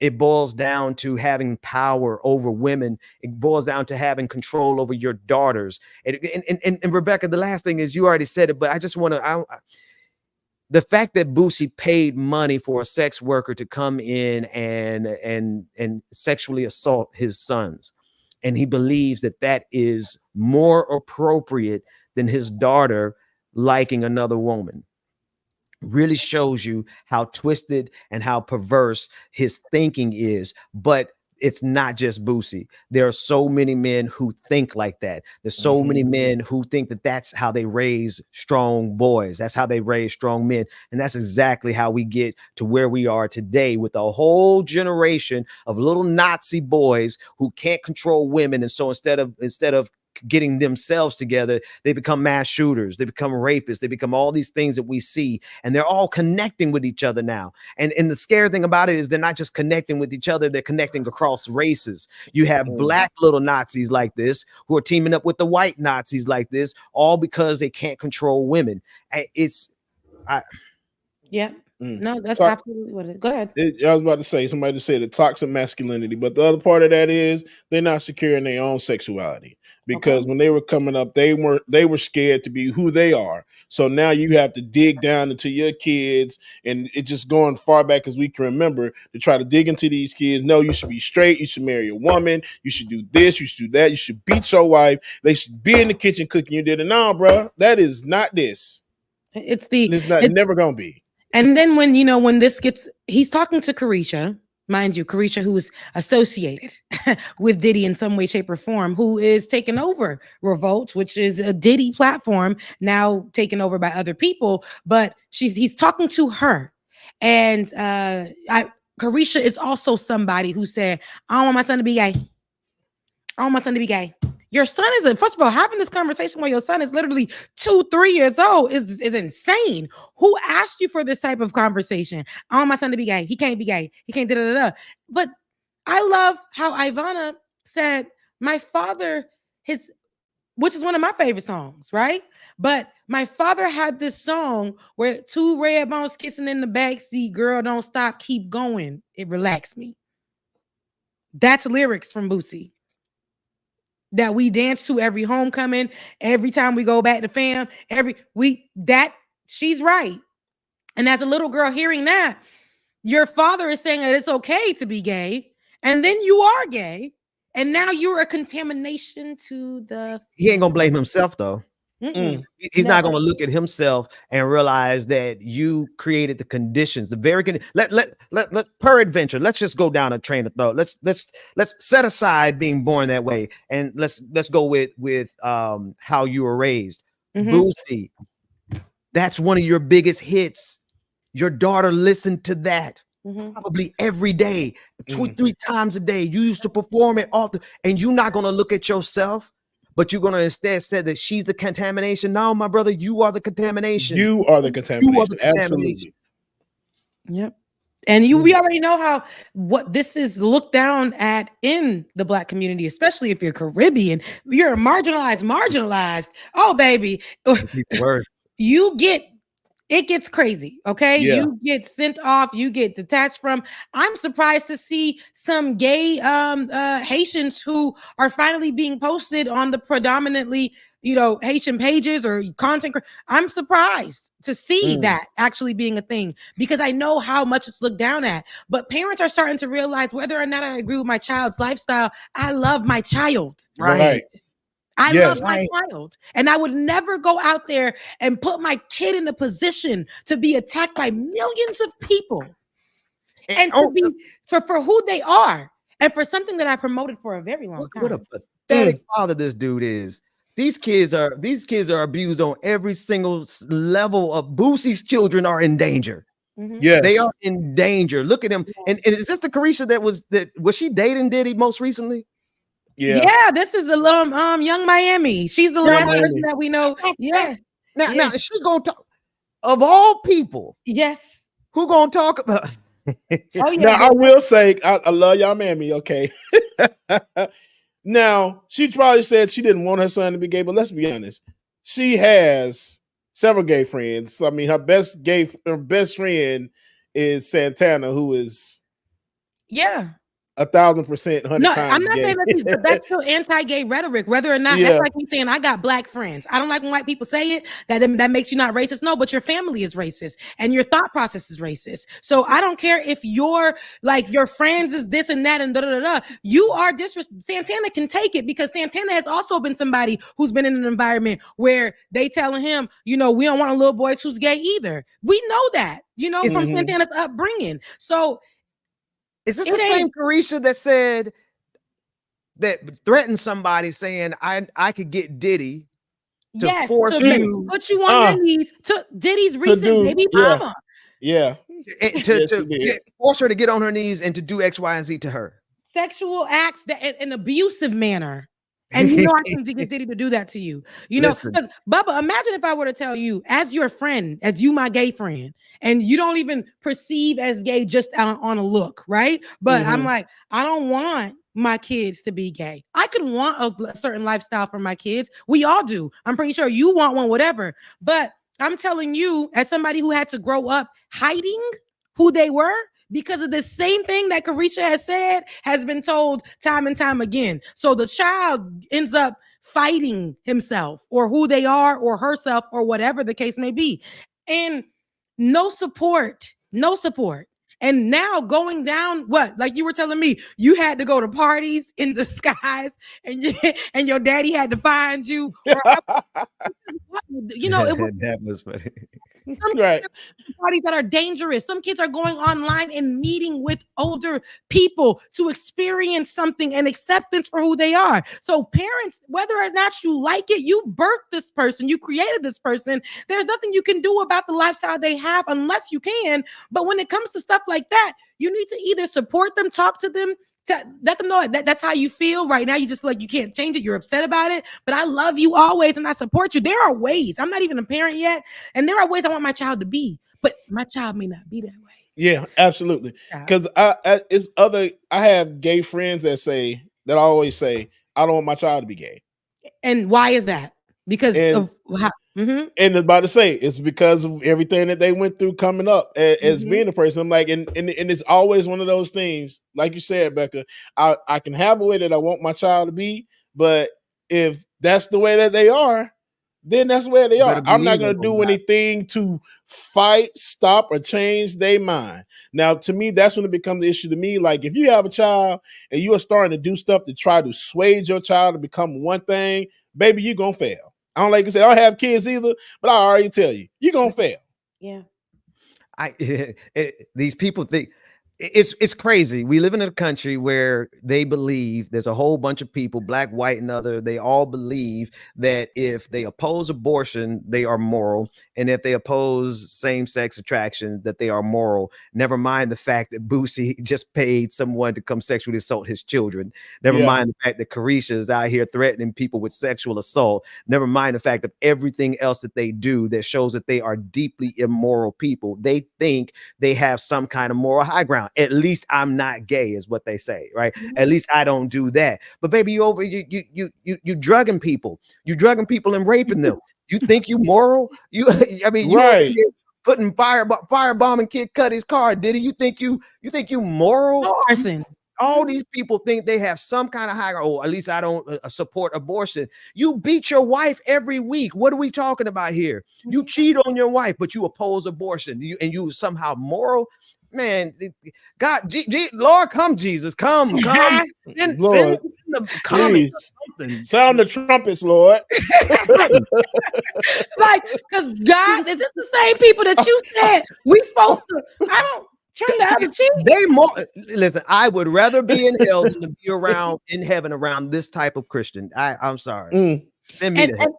And here are the people that are also going to use God's name. You're talking about two red bones kissing in the backseat, right? You're talking about all these sexual things. You're talking about guns and this and that. These are all things that in the Bible too that say you can't do these kind of things. But yet, these are the same people that want to go back and grab the Bible and say, but in my house, the Bible says X, Y, and Z. And my mama, she was a praying woman.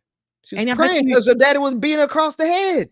Right, and I bet you your mama is praying over your daughter. Your mama is praying over your daughter to cover her, not just to make her free from being what she is, who she is, what she believes right now. Y'all can't. Again, this man promoted the same thing. That's simple enough for me. I rest my case. Absolutely. But even deeper. Y'all said it, but I hadn't got a chance to say it. I got to say it. This Negro sat on stage in front of a whole audience and attacked his own child. Mm-hmm. That's the crazy part for me. There is no situation. There's no situation that my children can do that's going to make me actively attack. Listen what his daughter said in the clip, and I wish we had just that portion. She said, "Not once have you refused to answer one of those questions about me." And she said, like every time that somebody asked me, what about my daddy and what about Boosie, I refuse to entertain that conversation. And she said, you can't even give your own daughter the benefit of the doubt of not answering those type of questions. And that's how pitiful of a father you are, Boosie. Absolutely. You sit on stage to talk about your own child. That's what got me. And if and the way I am, and I'm sure y'all are like this too, if there's an issue with my partner or my children, like, okay, children maybe, and I'm not being you all like, I might talk to other friends about my children, or I'm gonna stand beside them because of my kids. I'm not gonna get on a stage and physically and emotionally sit here and just drag them. Saying they're a contamination. Yep. Come on, man. My child's an abomination. You know, this is where over religious or over misogyny, over all of this, where the extremism, that extreme part comes into play. I'm willing to throw my daughter in front of my millions of fans. I'm willing to disown and denounce my daughter in front of an audience already. In front of an audience, talking to a woman that, you know, used to date the man that I was in defense of, right? Who is part of a group that is beating women, raping women, assaulting women. Meanwhile, I'm saying this about my daughter, and I promoted this activity in front of her as a child for so long. I had a daughter. This is the same Boosie that had a daughter or something like, he coming home, man. He coming home, man. Whatever the hell it was. Your kids had to endure you in the most... You weren't even there at some point in time for these kids, and they've been waiting for their daddy, and now they got their daddy here, and the way that you are literally supporting them, you're acting like you might as well just stayed in jail. Shout out. I was getting ready to criticize the fact that Carisha and this type of thinking has that level of platform, right? Because it's kind of insulting as a decent human being to see that Carisha and Boosie can get on a stage in front of millions, in front of thousands of people, and then online in front of millions of people and spread this ignorance, right? That's an insult to just everything, especially the Black community. Like, why does so much ignorance get so large of a platform?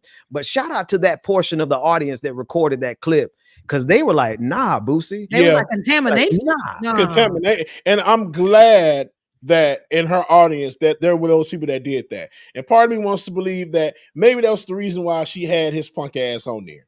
And I know this was from the Revolt Live, I think a couple of weeks ago or last week here in Atlanta. So I'm glad that she had that. She had him on there to show what the piece of the POS that he really is. And hope everybody listen to that and just listen to this man. And I'm glad the audience was going against him. Yeah, because that's terrible. He should be broke by bro. But you know what? It goes back to what Rebecca says. You got these people that listen to this crap, and they gonna put this money in this man's pocket because he spewed this type of hate. Wow.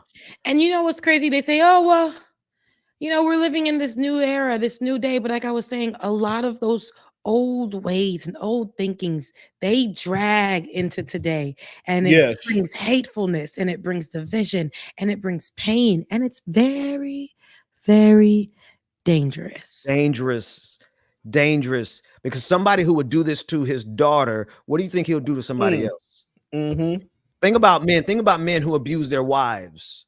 You know, a lot of times they're cowards, so they probably won't do it somewhere else, but there's the level of violence that they're harboring and they're willing to take and use on somebody else. Like this, Rebecca, you said it. You said misogyny, but somebody in the comment section said patriarchy. Yes, I swear on everything. One of the greatest devils on this planet, one of the greatest demons, if not the top one. I know white supremacy is a monster, and we got to slay that devil.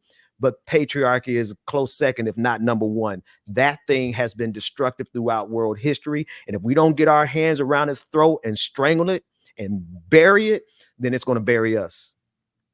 Yes, it will. And interestingly enough, it's going to be a little hard pivot, but the same way I was saying how they want us to forget, and we can't, right?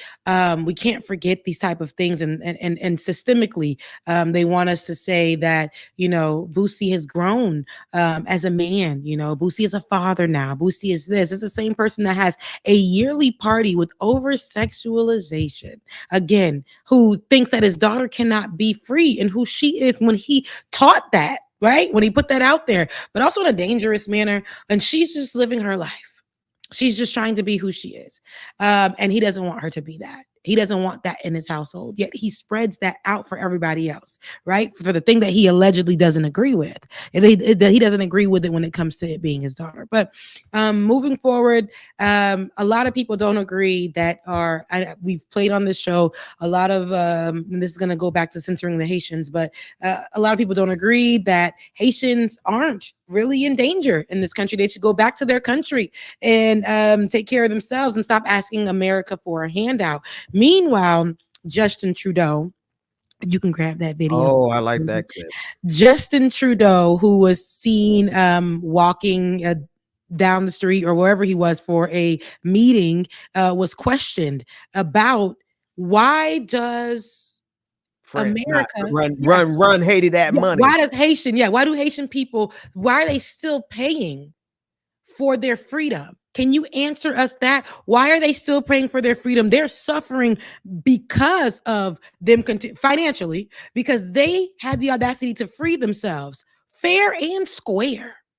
And they're still paying for, yes, it was asking France. It wasn't Justin Trudeau, it was Macron. Thank you. My bad, Justin. You in Canada, buddy. It was Macron. Yes, out of France. And they were asking him. So yes, let's take a listen for what happened. And my bad, Justin, for real. Big up. Because you were about to go off on Justin Trudeau. Look, all the white French folks. No. Play it. Haïti, il va repayer Haïti. C'est quand la France va repayer Haïti. La dette d'indépendance, 40 milliards de dollars, monsieur Macron. Quand vous allez repayer cette dette d'indépendance? Monsieur Macron, est-ce que tu vas aller payer la dette d'indépendance à Haïti? Tu vas repayer Haïti. C'est quand la France va repayer Haïti. La dette d'indépendance, 40 milliards de dollars, monsieur Macron. You see how they walk up to him? Yeah. So basically, he's yelling out, why is it that Haiti had to pay for their freedom? They need to be repaid. So when will France repay them all that money back? When will the reparations come? When will France do that? And mind you, Trudeau was there. So look, all the white French folks, Trudeau was there. The meeting was with Macron and Justin Trudeau of Canada. So they were meeting, but the questioning happened and said, listen, Macron, when will France pay back Haiti for them getting their freedom and paying for their freedom? When? And he looked at them and shrugged. Basically, and then the security was like, "Hey, yo!" Like ran up on him. Yeah. And here's my thing: they want us to forget that was so long ago. Oh my God, like so long ago. We don't have to talk about that anymore. With this so long ago, I gotta do the accent, whatever, the American Frenchy accents. But that was so long ago. Haiti. Where they at right now, there's nothing that France could have done to put them in this situation yet. Haiti has been paying France for their freedom for a long time. Because we whooped their ass, won the country, helped other countries get their independence, and we were the first Black republic in the world to do so. And we have been paying France every dollar. We need it back. Something's got to change because you need it back. The thing about the conditions, they fought and won their freedom, but under threat, they had to start paying these reparations to France, and it's been going on for hundreds of years. Like what 1804. So over 200 years. Are they still paying right now? In a way, yes, but yes, we need our money back. We need every dime back. And Chase Bank, I believe, who now is Chase Bank, was a part of the messes too. They was the ones that was the banks that was collecting from us. I want to say it's Chase today because they were under another name then. But yeah, y'all favorite American banks. Oh yeah, well, America has nothing to do with it. Lies. They got their hand in everything. And so now we have Citibank. Look, did you all the wrong names? Citibank.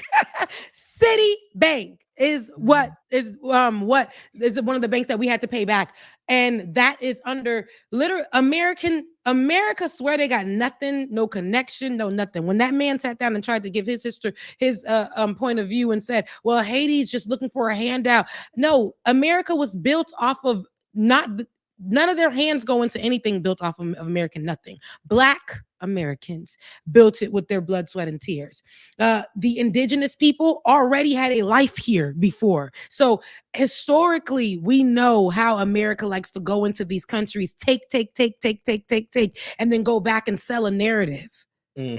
France, a superior nation, right? Of course. A white superior nation has been selling the whole rhetoric that Haiti is such a poor country, destabilized, has always been destabilized. When you look into history, Haiti was once one of the most richest lands in the world. So I say that to say, run the coin back. Reparations. But we know how white folks feel about reparations. But tell me, why do we have to pay for our freedom when we did? Because if y'all would have won, if France would have won, Haiti wouldn't have paid for nothing. They ain't had nothing to pay. But we did this with our blood, sweat, and tears. Won the country fair and square. It does. And they said you're gonna have to pay that part. That's the part. I think when I was talking with my mother, I think that's kind of the subtext here, right? There is no fair and square in this thing. There is no we won, so we get to play by the rules that everybody else gets to play by. No, it is a continuous for hundreds of years, this entire world experiment. I didn't just contextualize it. It's not just right now. It's not 2024. It's not the end of slavery. It's not the Haitian Revolution. It's all the way back through time. Since beginning of recorded history, we have been playing of white supremacist control. We have been underneath a regime that is as brutal as it is, as much as it is a liar. Like they set up rules. We abide by those rules. They change the rules because they don't like the advantage that we get, right? We win a war. Haiti wins a war. Does that mean Haiti is going to be left and be independent? No, they're going to threaten Haiti for the rest of its existence, and they're going to interfere with Haiti for the rest of its existence. Why? Because it was never about winning something fair and square. It was always about, we are going to dominate you through force somehow, some way. And that has been all of world history, y'all. That is the entirety of recorded world history since these white supremacists have gotten in power. And then above white supremacy is the patriarchy. It's the same exact struggle it has always been. And right now we're living in the results. We're living in a society that is destroying itself because of the powerful have said, we don't care what the rules are. We will break them. We will change them. And if we got to murder you, if we have to have a day of purge, like Donald Trump said, if we have to do all these things, it doesn't matter. We're willing to do it because it was never about a meritocracy. It was never about a system where if we happen to win the race, they will concede power. No, they don't want to ever concede power, and they will fight and kill everybody they have to in order to maintain that power. Yep. Look. Yep. Yeah. and you know what's crazy? Because look, that's crazy. You know what's crazy? The same kind of ideals we see Black people dealing with in their own countries, but in also just in America and other places, we see that no matter what Black people can do, fair and square, no matter how we will fight for what they told us to fight for, no matter how much we can meet the criteria, even though it took every bit of sweat and just our whole dignity, and our pride, everything. And every single thing that they've taken from us, and we finally did what we have to do to meet the criteria, they will move the goalpost a little bit more, and they will say, you never met that. We never said that. And make us harder, no matter what. They will literally tell us, go build your own communities. And when Black people went to go build their own communities right here in America, what did they do? They burned them down. They came door to door. They lynched us. They destroyed it. And when we didn't even have communities, but we had pockets, we had little neighborhoods, not whole communities. We had neighborhoods in the 60s, and we had families, and we were thriving. What did they do? They flooded our communities with cocaine, with crack cocaine. What did they do? They made sure that our communities were broken up. And it wasn't. It's never been about how well behaved minorities or women can be. It doesn't matter how good we are. That's why that's always like somebody say, oh, you got good, your kids are so well behaved. Kiss my ass. Don't talk about how well behaved my kids are, because I know no matter how well behaved they are, this system is going to find a way to destroy them as much as they possibly can. Because as soon as we get something good going, we have folks who are waiting there to take it away, and it has been done throughout history. Rosewood, Camilla, Georgia, Tulsa. We get that. That's only the top 3 I can think off the top of my head, but there are hundreds of examples. Yep. And we're still dealing with this. I'm like, nobody can tell us it was so long ago. No, because we're still dealing with it systemically, all types of ways. We're still dealing with it in everything you can think of. Oh my goodness. Let's not get into how we deal with it with employment. Let's not get into how we deal with it with just all these different ways. We see how no matter how hard we work, we will continue to have to work harder. And the thing is, we will work harder. That's not the problem. But the fact that they keep moving the goalposts every time we meet the criteria, whether it's 100 years later or 2 days later, they will continue to move the goalposts and make us keep working till insanity. No. Until the end, until you are dead. And it's not even enough. It's not even enough when you're occupied. It's not even enough when they have you in a 25-mile strip and you are occupied. White supremacy will go as far as to destroy you. There is no satisfying this devil. And it has been a devil that has been dominant on this planet since recorded history. I'm thinking about it in the whole arc of this universe. God, you got to do something about these. This is the real thing here. Okay. This is spiritual wickedness in high places. Absolutely. Like, this is the devil. These are demons. I mean, just you said it, Rebecca. Think about housing. Let's bring it back down from the high. Think about you do everything that you can to save your money to live, and you just living paycheck to paycheck. What do? They make living harder. They make rent higher. Then they intentionally raise the prices. What do? They make it so competitive where you have 30 people trying to get one house to live in. And what the goalpost is moved on. Box of cereal for $7. They saying, oh, it's just inflation. No. It's price gouging, and we have a record of that. So no matter how well we perform, they are going to find a way to make it even more difficult, because it's a game to them. And the game is, how can they keep the majority of society down? And so that's a good place to end that. How can they keep the majority of society down? How can they keep the marginalized communities down? How can they keep Black folks continuously down? They continue to put out lies. They continue to put out rhetoric that's not true. And that's how they're able to always move the goalposts. And that's how they're able to always get these people with hate in their heart and division, and people who are naturally, or these families that are built generation after generation, that, hey, Black people are bad no matter who they are.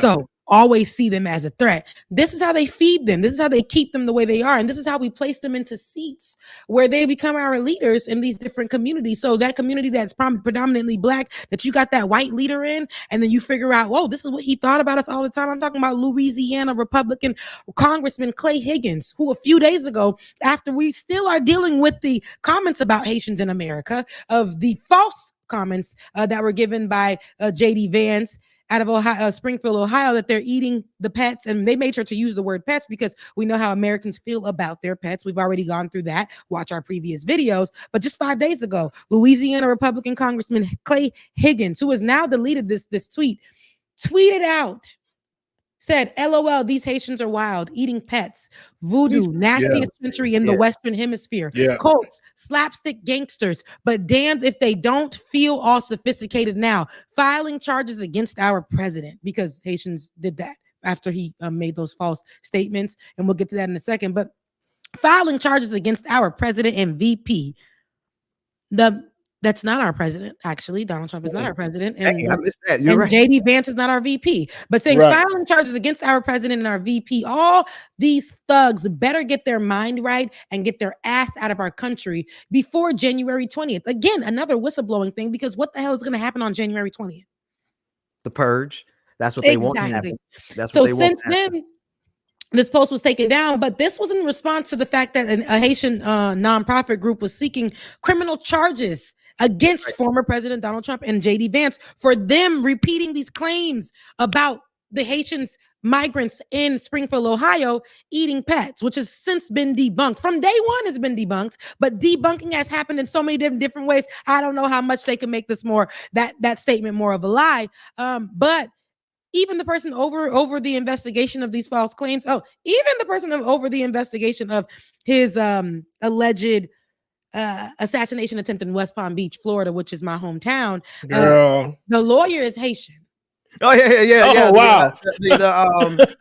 The attorney, not the attorney, but what is his position? Anyway, yes, he's the irony of it. Oh my God, he's Haitian and with the most Haitian name. I wish I remembered it, but he's Haitian. And this was just days after he kept saying that they eating the cats and eating the dogs, all this other BS. And now we know there's an investigation happening in these lower tier Haitians, right? These Haitians that bring all this stuff. This Haitian in a high position in West Palm Beach, Florida, is going to be over your whole investigation, beloved. And I guarantee you, he's gonna do an outstanding job, even though the petty in him may want to say, I ain't gonna find this man guilty of nothing, But this attorney is going to do his job with excellence because that's how he got there in the first place. But Rebecca, the nerve of this man, of Clay Higgins, right? And thank you for pointing out that he's talked about our president and our VP. I missed that for a whole week. I missed that. This man Donald Trump ain't our president, and JD Vance is not our VP. Hell to the no. Look at the word sophisticated. He means sedity. He means uppity. He's saying, look at what he said. It doesn't matter how far you go.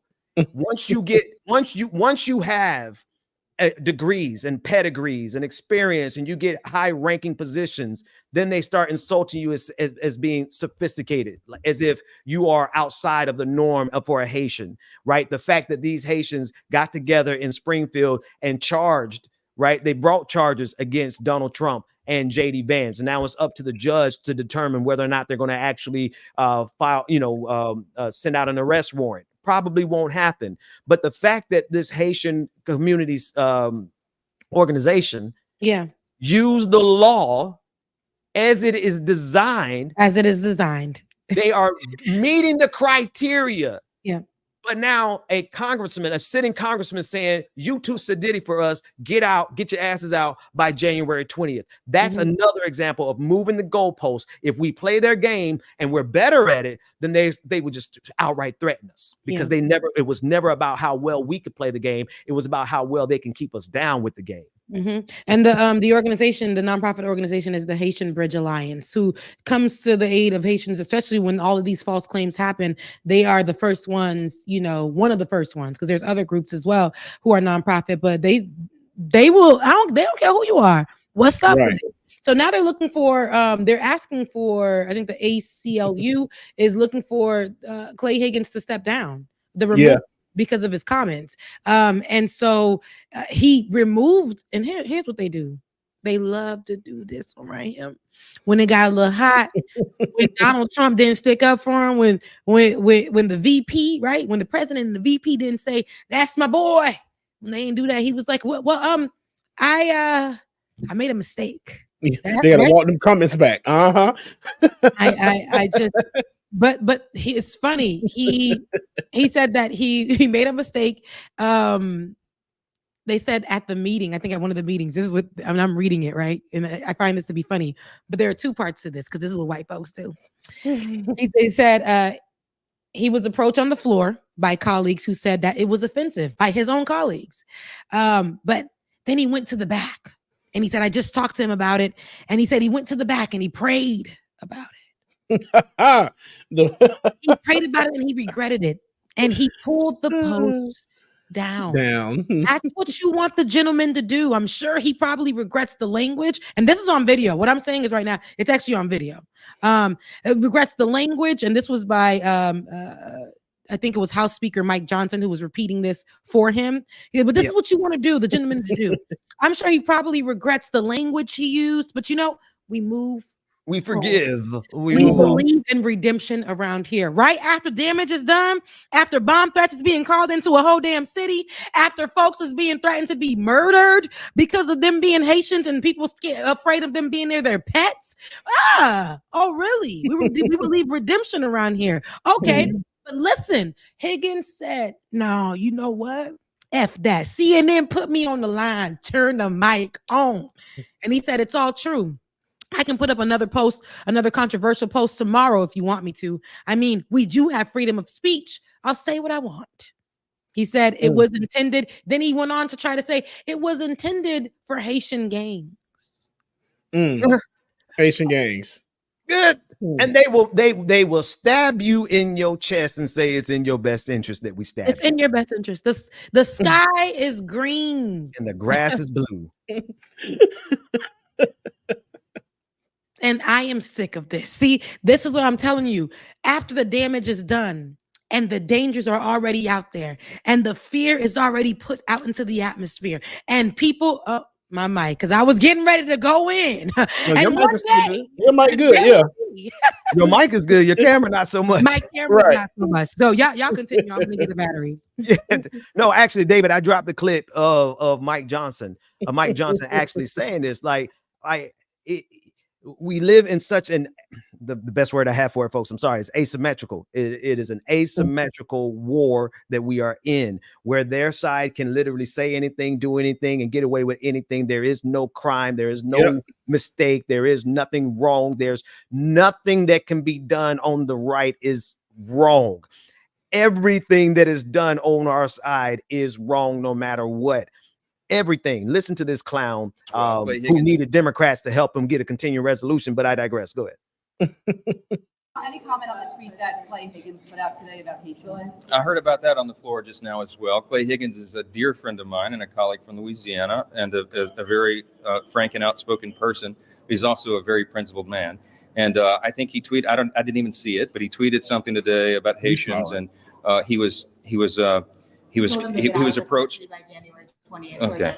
Well, look, he was approached on the floor by a colleague who said that was offensive. He went to the back. I just talked to him about it. He said he went to the back and he prayed about it and he regretted it and he pulled the post down. That's what you want a gentleman to do. I'm sure he probably regrets some of the language he used, but we move forward. We believe in redemption around here.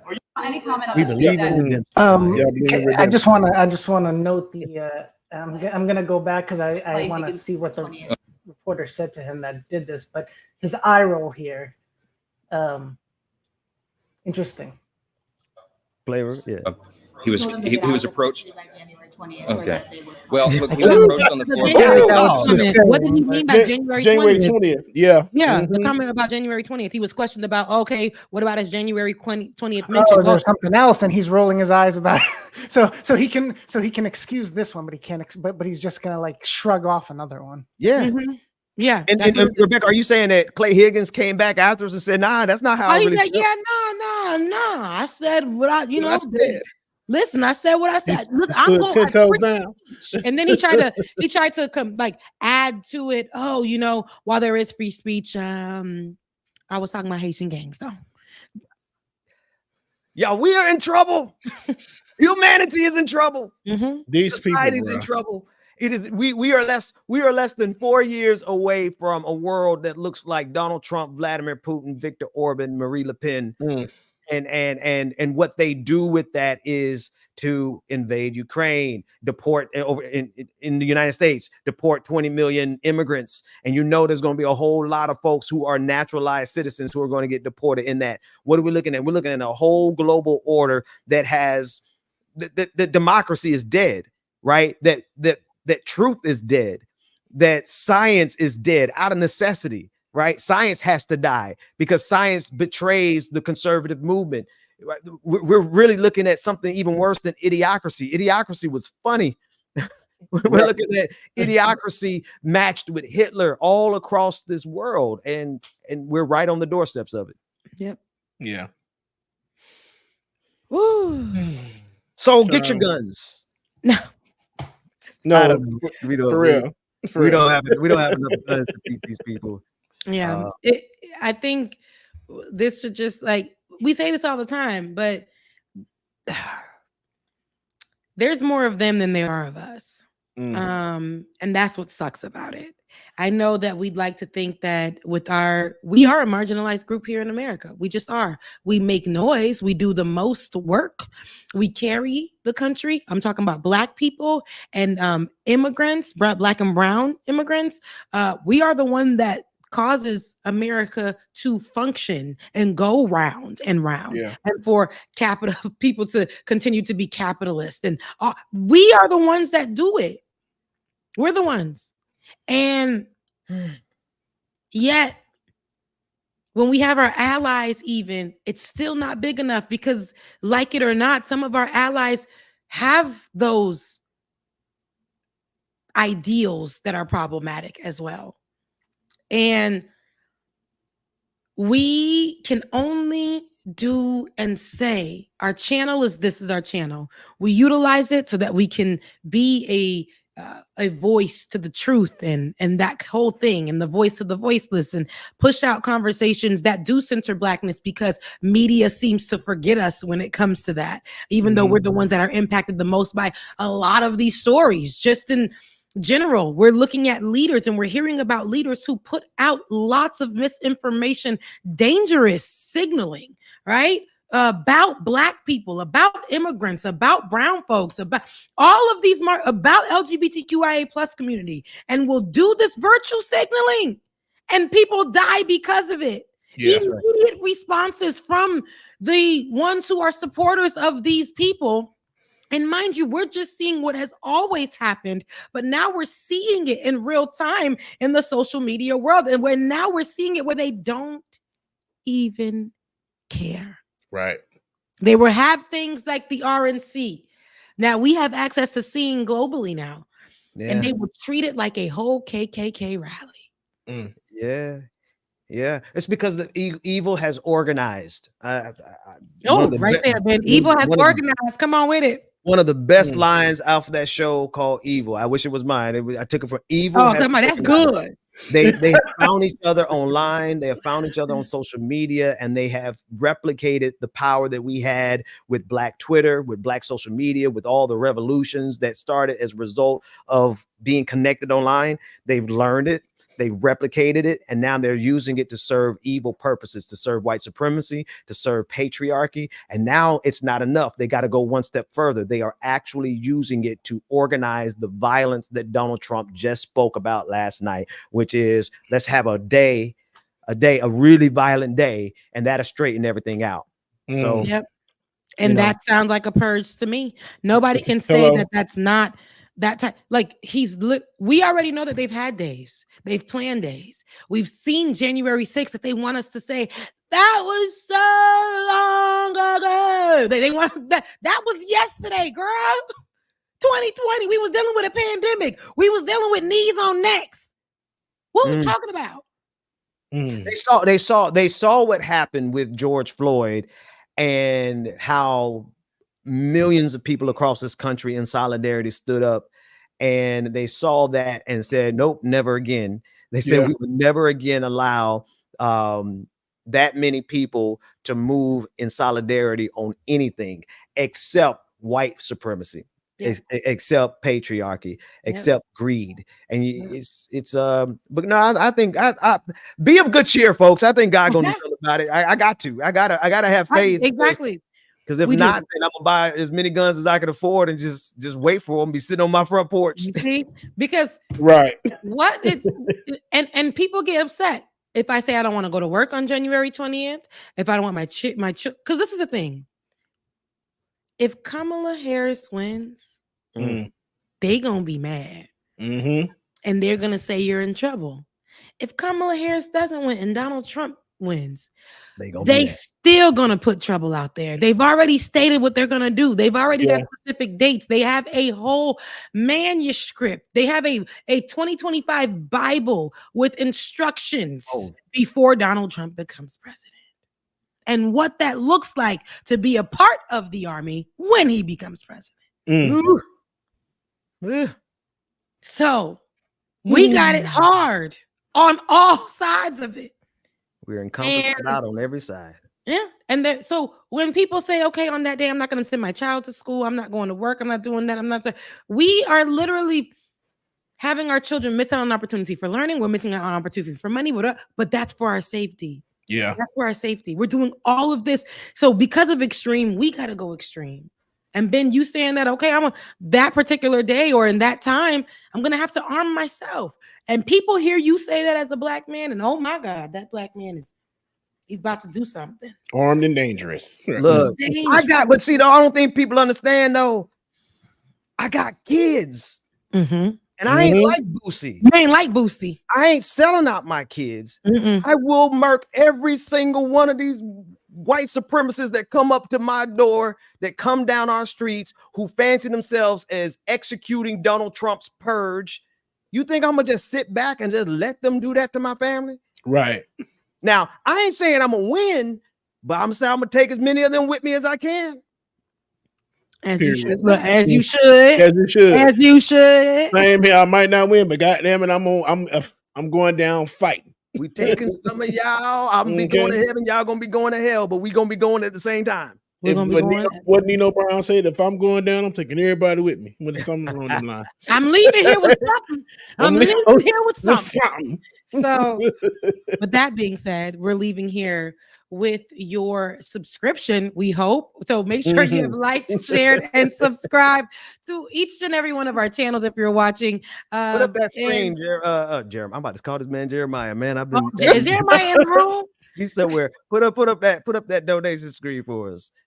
Yes, mine shouldn't be good. This is a good one because mine isn't on there. But look, folks, we do this out of our passion. We do this out of the fact that it has to be done. We also do this because there's very few people who have been sounding the alarm at the level we have for so long. Like, we ain't new to this. We're true to this. We've been doing it since before the pandemic, and we need your help. I need at least, how many people we got? I got 1,066 people. I need 100 people in the audience. I'm about to do my church thing, Rebecca. Can I do it real quick? Yeah, you can do it. This I need 100 people in the audience to, what's that Cash App, Rebecca? Which one is that? Becca's Voice. Becca's Voice on Cash App. RebeccaAzor@gmail.com on PayPal, and you don't have Venmo. I need at least 100 people. And matter of fact, we could do it. We could do it even smaller. 20 people to send $50. 20 people to send $50 to Rebecca Azor. She has held the line on this show, and if for no other reason, you just need her voice to keep coming and keep going, and we need y'all to support her. So as many people in the audience, if you got $10, send her $10. If you got $5, send her $5. If you got $100, and I know I got at least one baller in the audience that could send $1,000. Let the Lord lead you. Let the Lord lead. I'm about to say lead this way too, because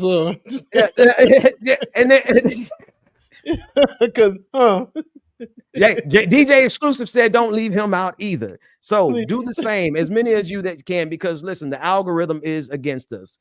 It just does not let our message get through. And without you all sending financial support to these two hosts on the screen, my information is not on there for a reason, because I want you all to support these creators, support these hosts. They've held it down for years, and we can't keep holding it down without you. We quite literally need you. Becca's Voice on Cash App, and DJ X3C on Venmo. We need as many of you who can do it to do. If it's $1, if all you have is $1, send $1. Yep, especially this is my only form of income at this time. Don't send your last dollar, because you need that to but if you got a spare $1, send that $1. Spare $5, send that. And Rebecca, you can say it better than me. This is your main thing right now. Yeah, thank you so much. Becca's voice and on Cash App, please do. This is my only form because I said I am going to commit to this and just this. And so in right now, no monetization, no income, no nothing. I want to do the work. I'm here with you guys and I appreciate that, Ben. I love when you do that because you just have this preacher way about it and this way of demure, this is demurity, if that's the word. Very mindfulness, but I really appreciate it because even with the program that we use, I pay for that as well. So we're making sure that we stay here, we utilize the best of the best, and then we have the best of the best that we want to make sure we keep. Right. So we do this. We all seen us go through. This is years. Been saying years. I think we're almost at a decade of even having the Like It or Not show. So yeah. No, it can't be. Oh my God. Yes. So it's been a very long time. So with that being said, I really appreciate you guys. Make sure you like, share, and subscribe. We are at the end of the show, and I don't want to hold you guys any longer. Ben, I know you got to get to your wife and your kids that you love because your name ain't Boosie. Okay. And I know, Bubba, you're probably working today. So I want to make sure I get you back logged in and at work. Guys, I love you guys. I mean it. Today is Monday. Tomorrow is the 1st. That means that rent is due and a whole bunch of things is due. But I hope that you keep your minds focused on good and you prepare yourself for what's to come. I don't want you to feel scared. I don't want you to be feared. We do this because we want everybody to know what's really happening behind the scenes when they're just patting it down with, oh, that's just. And here we are to tell you, no, that is. All right. So I love you guys so much. I thank you. Just had to do it. Lord. Who did that? Me. I just did that. Man, you have to do me a little bit better. I know, right? You can have turned the head at a little bit. Listen. That'll be me. I'll be that. Then be the black extremist. Remember when you used to call yourself that? The black extremist crew? Because you said that's what they was calling black folks who said anything outside of a certain talking point. I would much rather go to a cookout, but if we got to have a shootout, be prepared. Don't cut that part out of the stream. We ain't doing that on YouTube. I love y'all. Still trying to get monetized, man. I love y'all. Mean it. I'll see you guys next time.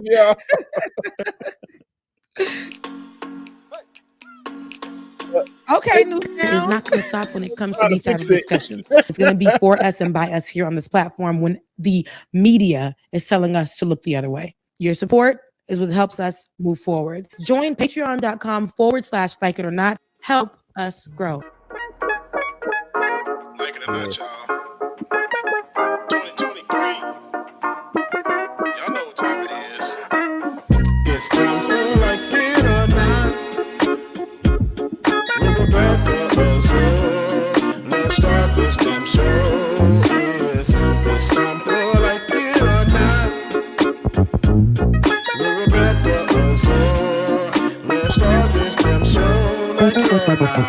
Rebecca Azor is in the house. You know she got a funny story to tell. Talking politics, culture, or real life-ish. I live in life in the ATL.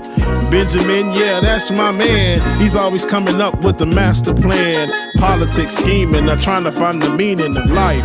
While the feds keeps us in strife. I'm your DJ.